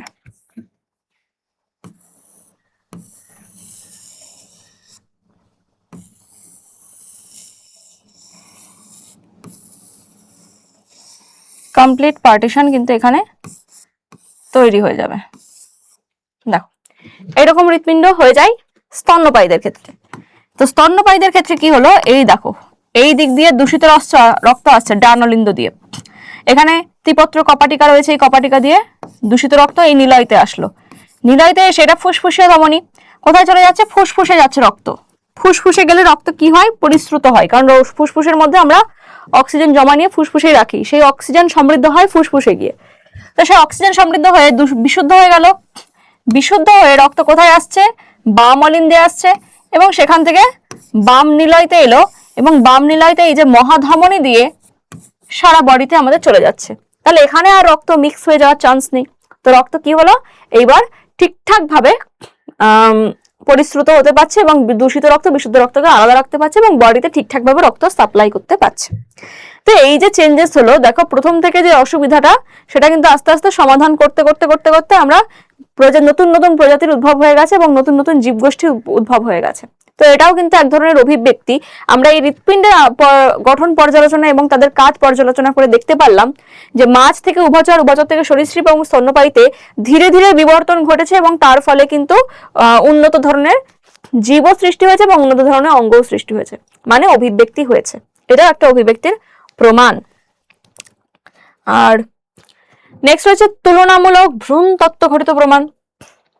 ভ্রূণ তত্ত্ব ঘটিত প্রমাণ কে দিয়েছিলেন? বিজ্ঞানী হেকেল দিয়েছিলেন। তার বায়োজেনেসিস থিওরিতে তিনি বলেছিলেন এই ভ্রূণ তত্ত্ব সম্পর্কে। বিজ্ঞানী হেকেল এই ভ্রূণ তত্ত্ব সম্পর্কে আলোচনা করেছিলেন। তো ভ্রূণ তত্ত্বে কি বলা হয়েছিল? ভ্রূণ তত্ত্বে বলা হয়েছিল যে কোনো জীব কিভাবে সৃষ্টি হয়? একটি মাত্র কোষ জাইগোট থেকে।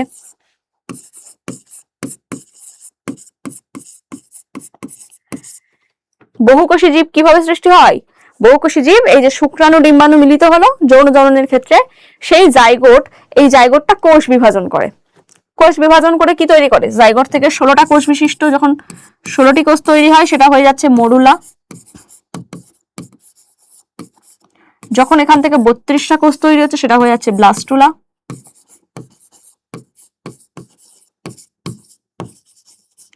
তারপর এখান থেকে স্তর বিশিষ্ট এরকম জার্ম স্তর সৃষ্টি হয়, সেটাকে আমরা বলি গ্যাস্ট্রুলা। ঠিক আছে? তো এই যে প্রত্যেকটা বহুকোষী জীবে কিন্তু এই ব্লাস্টুলা পর্যন্ত বা গ্যাস্ট্রুলা পর্যন্ত সেম থাকে। তারপর গ্যাস্ট্রুলার মধ্যে জার্ম স্তর কতগুলো সৃষ্টি হবে সেটা কিন্তু ডিপেন্ড করছে প্রাণীদের উপর। যেমন প্রথমে এই যে টিনোফোরা, নিডারিয়া, এই সমস্ত প্রাণীদের ক্ষেত্রে 2টো জার্ম স্তর দেখতে পাওয়া যায়। তারপর প্ল্যাটিহেলমিনথিস থেকে শুরু করে সব কর্ডাটা পর্যন্ত সব কি হলো? 3টে জার্ম স্তর, এক্টোডার্ম, এন্ডোডার্ম, মেসোডার্ম, 3টে স্তর দেখতে পাওয়া যায়। তো এইভাবে কি হলো, প্রত্যেকটা জীবের ভ্রূণ সৃষ্টির যে পদ্ধতি, ভ্রূণ সৃষ্টির পদ্ধতি প্রথম থেকে এই পর্যন্ত কি হচ্ছে? সেম প্রকৃতির হচ্ছে। আর তারপরে জার্ম স্তরের পার্থক্য দেখতে পাওয়া যাচ্ছে। এছাড়া তিনি আরেকটা কথাও বলেছিলেন যে জীবের যে ভ্রূণ সৃষ্টির পদ্ধতি, যেমন ধরো এই যে জাইগোট এককোষী ছিল, একটা কোষ থেকে কি তৈরি হলো? বহুকোষী জীব মরুলা তৈরি হলো। মরুলা থেকে ব্লাস্টুলা, সেটা আরো কোষের সংখ্যা বৃদ্ধি পাচ্ছে, এবং ব্লাস্টুলা পরবর্তীকালে কি হয় বলতো? গ্যাস্ট্রুলা হওয়ার আগে এরকম ব্লাস্টোসিস্ট হয়, কোষগুলো বাইরের দিকে এরকম থাকে আর কিছু কোষ নিচের দিকে জমা থাকে, মাঝখানটা এরকম ফাঁকা গহ্বর সৃষ্টি হয় যেটাকে বলা হয় ব্লাস্টোসিল গহ্বর। তো এইরকম হয়। তো বিজ্ঞানী হেকেল বলছে যে পৃথিবী সৃষ্টির শুরু থেকে জীব যেভাবে তৈরি হচ্ছিল একটা ভ্রূণ তত্ত্ব সেরকমটাই, মানে জীব সৃষ্টির ইতিহাসকেই কিন্তু আবার পুনরাবৃত্তি করছে। মানে পৃথিবীতে প্রথমে কি এসেছিল? এককোষী জীব। একটা ভ্রূণ গঠন হতে গেলেও প্রথমে আসে একটা কোষ, জাইগোট। তারপর পৃথিবীতে এককোষী জীব থেকে কি তৈরি হলো? বহুকোষী জীবের সৃষ্টি হলো। তো সেভাবে জাইগোটও কিন্তু কোষ বিভাজনের মাধ্যমে বহুকোষী মরুলা তৈরি করে। তারপর মরুলা থেকে কি তৈরি হয়? ব্লাস্টুলা, যার মধ্যে এই যে গহ্বর, ফাঁকা গহ্বর সৃষ্টি হচ্ছে, কোষপুঞ্জ থেকে ফাঁকা গহ্বর সৃষ্টি হচ্ছে। তো সেই সময়ও প্রথম যে আদি বহুকোষী জীবগুলো ছিল, তারপর সেখান থেকে কিছু জীব সৃষ্টি হলো যাদের মধ্যে সিলম বা ফাঁকা গহ্বর তৈরি হলো। সিলম যুক্ত প্রাণী, প্রথমে ছিল আসিলম, এটা পরে সিলম বিশিষ্ট প্রাণী উৎপত্তি ঘটলো, যেটা এখানেও ব্লাস্টুলার মধ্যে আমরা দেখতে পাচ্ছি। তারপর গ্যাস্ট্রুলার মধ্যে আমরা জার্ম স্তর দেখতে পাচ্ছি, বিভিন্ন ধরনের জার্ম স্তর, সেগুলো আমরা বিভিন্ন প্রাণীর সাথে তুলনা করতে পারছি। মানে পৃথিবীতে শুরু থেকে এককোষী জীব থেকে যেভাবে বহুকোষী জীবের সৃষ্টি হয়েছে, একটা ভ্রূণ তত্ত্ব দেখলেও আমরা দেখবো যে সেই ইতিহাসকেই কিন্তু ভ্রূণ তত্ত্ব পুনরাবৃত্তি করছে। অর্থাৎ এটাকে বলা হয় অন্টোজেনি রিপিটস ফাইলোজেনি। এই কথাটা কে বলেছিলেন? বিজ্ঞানী হেকেল বলেছিলেন, ontogeny repeats phylogeny.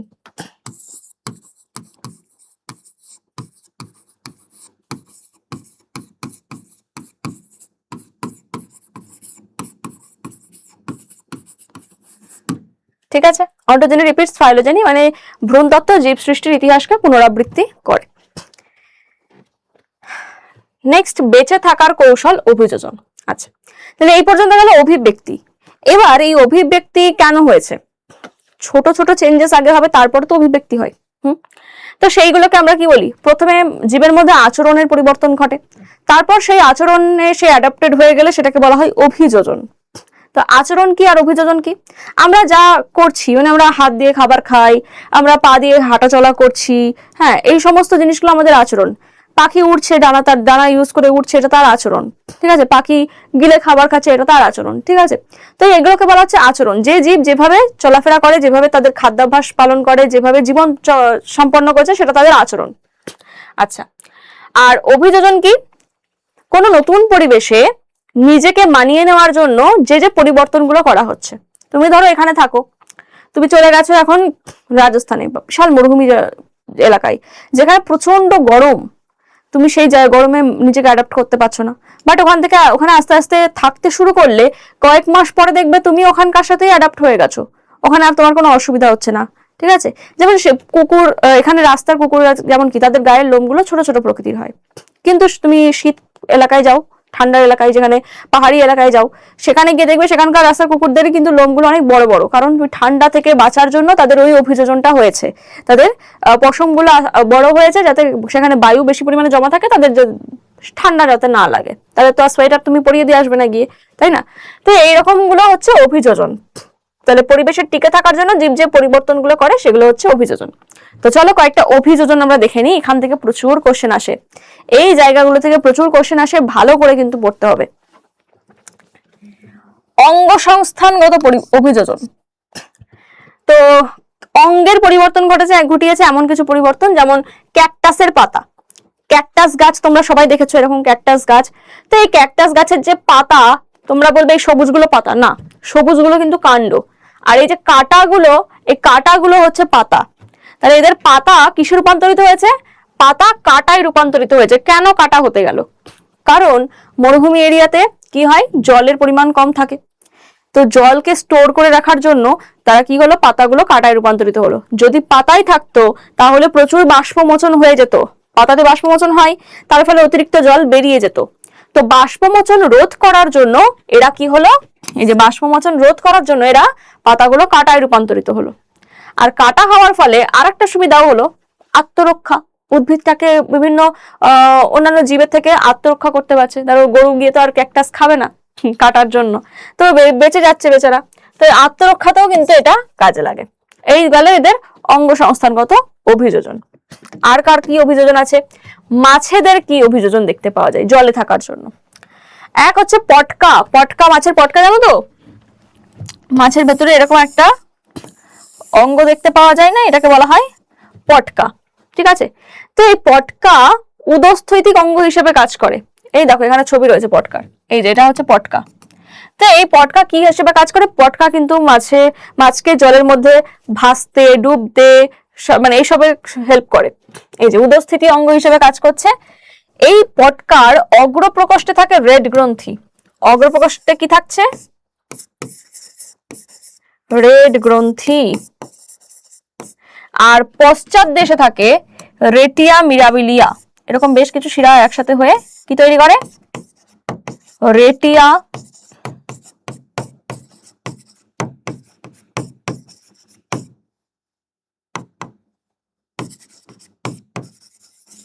রেটিয়া mirabilia.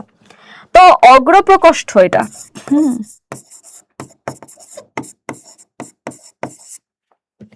পটকার অগ্র প্রকোষ্ঠে red গ্রন্থি প্রেজেন্ট, যেটা কি করে? যেটা অক্সিজেন গ্যাসকে গ্রহণ করতে সাহায্য করে এবং পটকার মধ্যে পাঠিয়ে দেয় অক্সিজেন। এই গ্যাস, এই যে এই রেড গ্রন্থি গ্যাস উৎপন্ন করলে মাছের দেহ কি হয়? হালকা হয়। তাহলে রেড গ্রন্থি থেকে যখন অক্সিজেন গ্যাস ভেতরে ঢুকছে, পটকা তখন ফুলে যাচ্ছে, তাহলে মাছের দেহ তখন হালকা হয়ে যাচ্ছে, মাছ ভেসে উঠছে। আর তারপরে কি হচ্ছে? পশ্চাৎ প্রকোষ্ঠের রেটিয়া মিরাবিলিয়া এ কি করে? গ্যাস শুষে নেয়।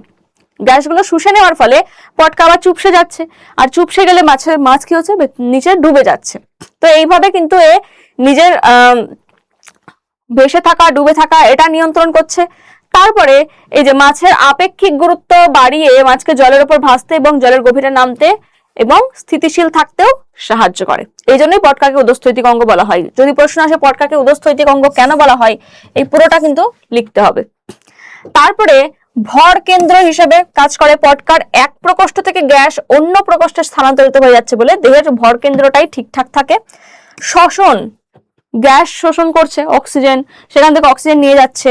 তো এটা কি দেহের, এখান থেকে কি দেহের বিভিন্ন অংশে কিন্তু অক্সিজেন গ্যাসটা শুষে যাচ্ছে বা অ্যাবজর্ব হচ্ছে। তো এটা শ্বসন কার্যেও কিন্তু হেল্প করছে।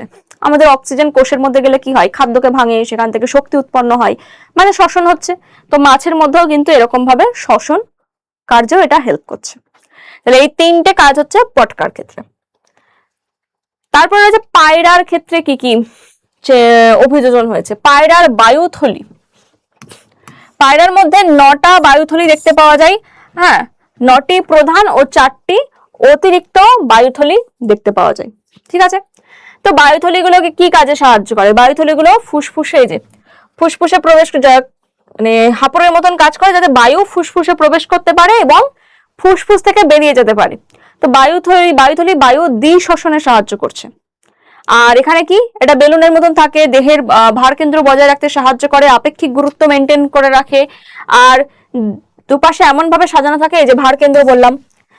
আর বায়ুথলিতে থাকা গরম জলীয় বাষ্প নিঃশ্বাস বায়ুর সাথে বেরিয়ে যাওয়ায় পায়রার দেহের তাপও নিয়ন্ত্রণ থাকে, দেহটাও শীতল প্রকৃতির থাকে। অতিরিক্ত তাপ দেহ থেকে নির্গত হয়ে যায় নিঃশ্বাস বায়ুর সাথে। তো এইগুলো হচ্ছে পায়রার বায়ুথলির কাজ। এই যে এগুলো হচ্ছে বিভিন্ন প্রকার বায়ুথলি। আচ্ছা, আর শারীরবৃত্তীয় কিছু অভিযোজন, ওগুলো গেল অঙ্গ সংস্থানগত অভিযোজন, মানে অঙ্গের কি কি পরিবর্তন ঘটেছে। আর এটা হচ্ছে শারীরবৃত্তীয়, মানে কাজে কি কি চেঞ্জ ঘটেছে। কি কি চেঞ্জ ঘটেছে? সুন্দরী গাছের লবণ সহনের জন্য কি পরিবর্তন ঘটেছে। সুন্দরী গাছ যেখানে জন্মায় ম্যানগ্রোভ এরিয়াতে, তো সেখানে মাটিতে লবণের পরিমাণ খুব বেশি। তো অতিরিক্ত লবণ গাছের জন্য হার্মফুল। তো এই লবণগুলো যে শোষিত হচ্ছে দেহে, তো সুন্দরী গাছ কি করেছে? পাতার মধ্যে লবণ গ্রন্থি উপস্থিত করেছে। সেই লবণ গ্রন্থির মধ্যে কি হয়? লবণগুলো জমা হয় এবং পাতা যত আস্তে আস্তে ম্যাচিওর হচ্ছে, পাতাটা কি একসময় পর ঝরে পড়বে।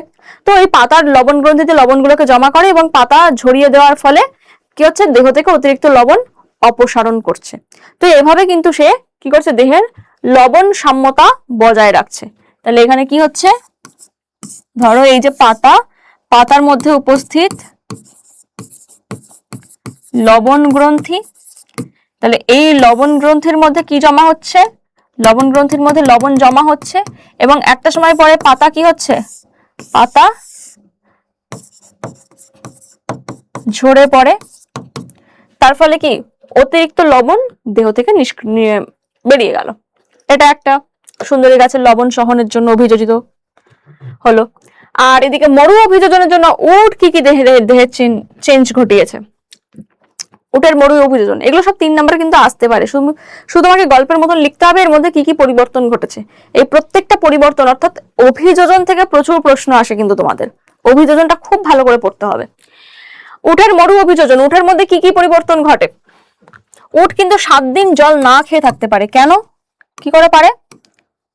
দেখো, এক তো ওদের দেহে প্রচুর পরিমাণে চর্বি, উটের যে কুজ সেখানে প্রচুর পরিমাণে ফ্যাট বা চর্বি জমা থাকে।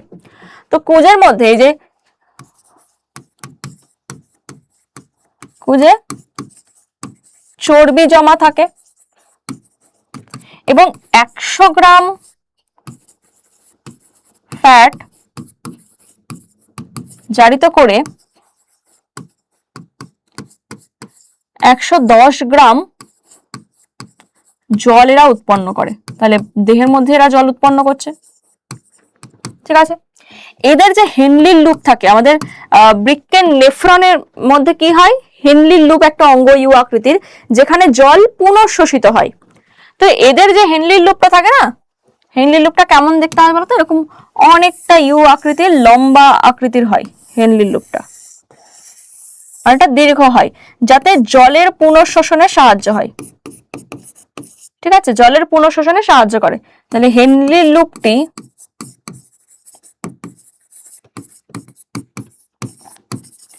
দীর্ঘ হয় যাতে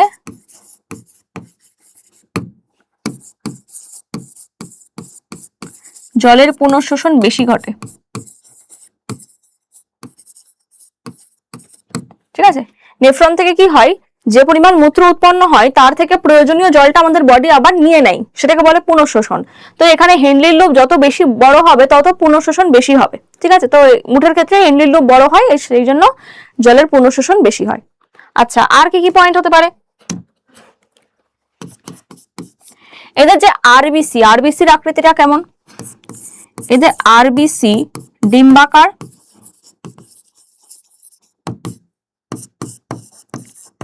নিউক্লিয়াস বিহীন,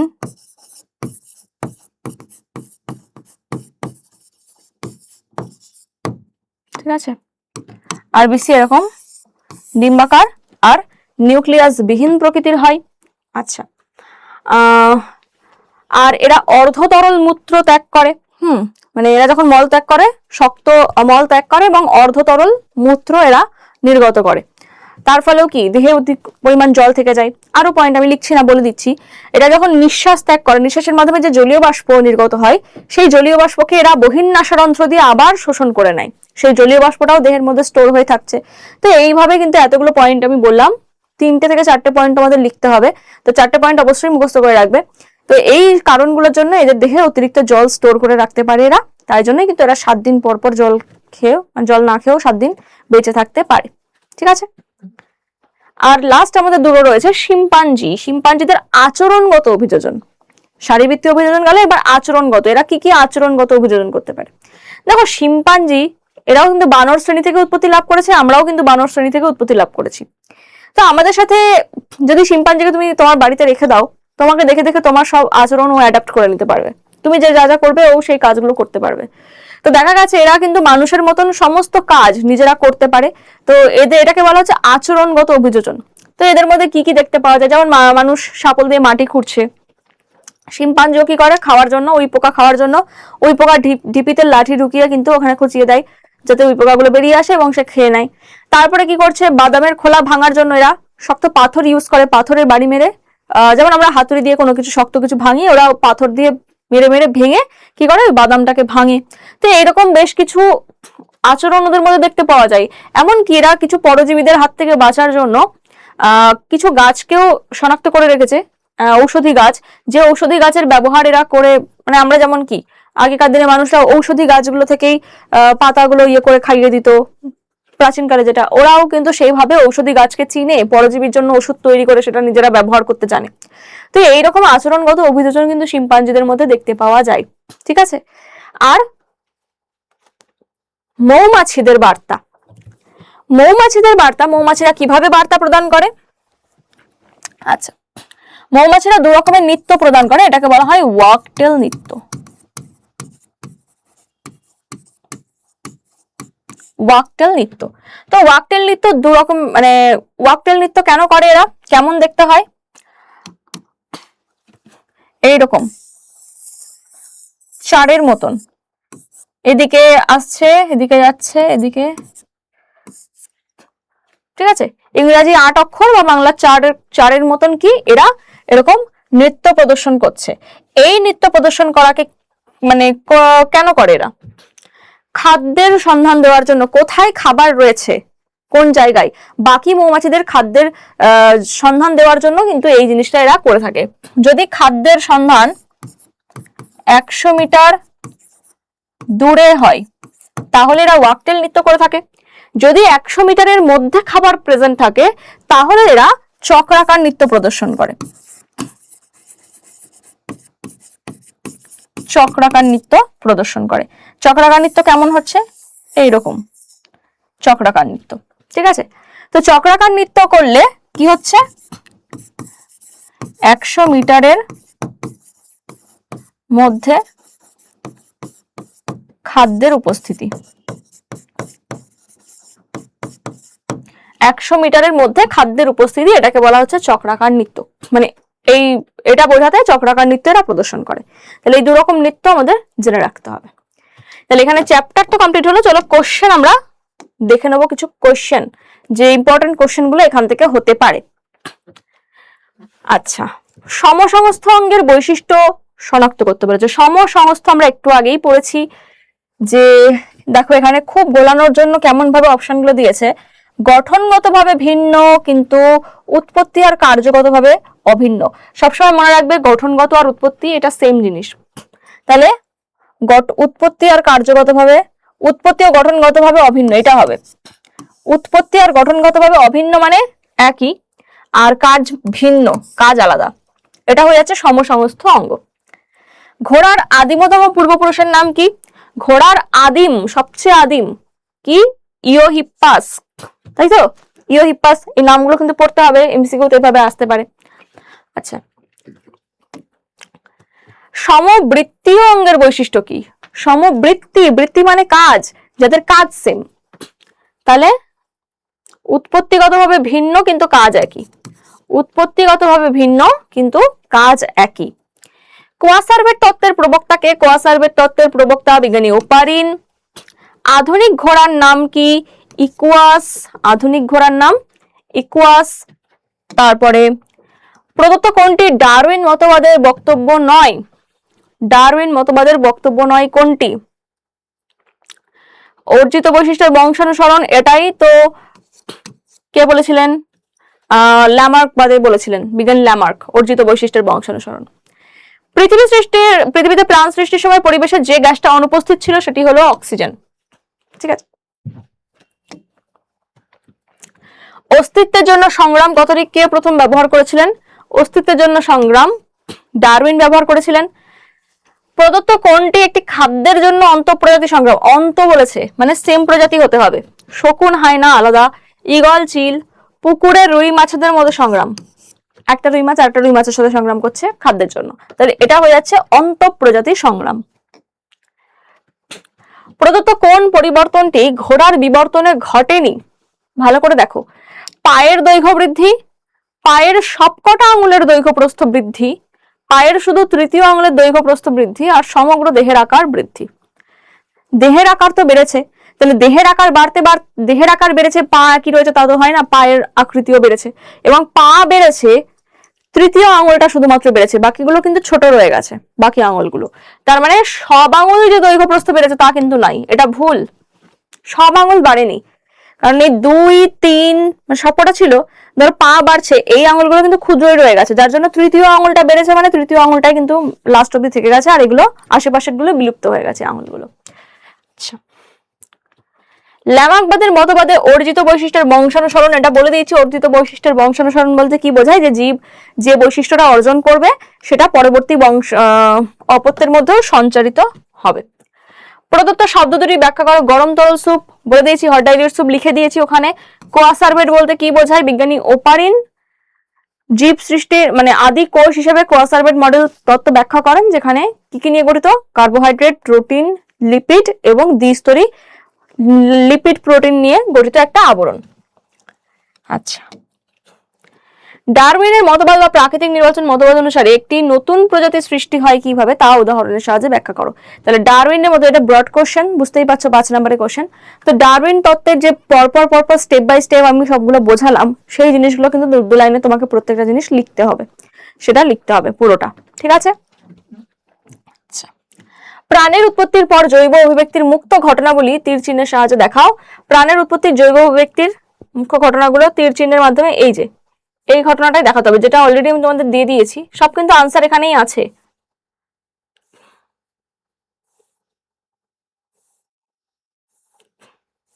কোথায় গেল? এই যে অভিব্যক্তির মুখ্য ঘটনাবলী তীর চিহ্নের মাধ্যমে এই পরপর এইটা লিখতে হবে, ঠিক আছে? এইটা লিখতে হবে ওটাতে। এই পরপর স্টেপ বাই স্টেপ কিন্তু মুখস্থ রাখবে প্রত্যেকে,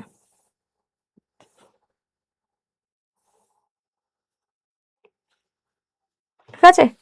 আচ্ছা, তারপরে দেখো বলছে কোন প্রয়োজনের জন্য মৌমাছি ওয়াগল নৃত্য করে? প্রজনন সঙ্গী খোঁজা, অন্যান্য শ্রমিক মৌমাছিদের মৌচাক থেকে খাদ্যের উৎসের অভিমুখ ও দূরত্ব জানানো। একদম এটাই, খাদ্যের উৎসের স্থান বোঝানো। প্রদত্ত কোনটি অস্থিযুক্ত মাছের পটকার গ্যাস শোষণ করে নেয়? কোনটা গ্যাস শোষণ করে নেয়? রেটিয়া মিরাবিলিয়া গ্যাস শোষণ করে নেয়। পর্ণকাণ্ড হলো রূপান্তরিত কাণ্ড, এখানে কিন্তু পর্ণকাণ্ড বলেছে, পত্রকণ্টক বলেনি, ঠিক আছে? পর্ণকাণ্ড মানে কাণ্ডটা পাতায় রূপান্তরিত হয়েছে যাতে চ্যাপটা সবুজ হয়ে যায় এবং সেটা সালোক সংশ্লেষ প্রক্রিয়ায় খাদ্য উৎপন্ন করতে পারে, ঠিক আছে? পায়রার দেহে ফুসফুসের সঙ্গে যুক্ত অতিরিক্ত বায়ুথলি বলেছে। অতিরিক্ত বায়ুথলি কটা? এখানে সেই অপশন দেয়নি, 4টে অতিরিক্ত বায়ুথলি থাকে, কিন্তু যেহেতু এখানে 9 দিয়েছে তাহলে 9টা বায়ুথলি আমি লিখবো। আচ্ছা, ওটার অতিরিক্ত জল ক্ষয় সহনের ক্ষমতার সঙ্গে সম্পর্কিত অভিযোজিত বৈশিষ্ট্য কোনটা? বেলনাকার লোহিত রক্তকণিকা, গোলাকার ডিম্বাকার লোহিত রক্তকণিকা, বা এটা আরবিসি এর জন্য এটা কি হবে? ডিম্বাকার হবে।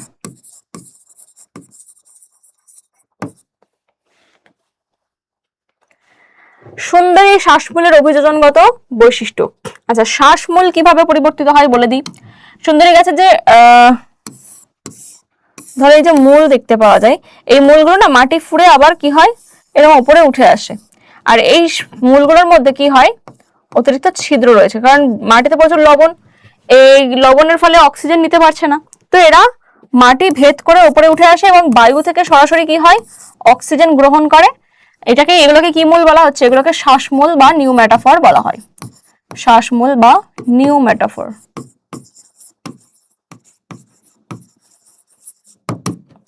নিউম্যাটাফর বলা হচ্ছে।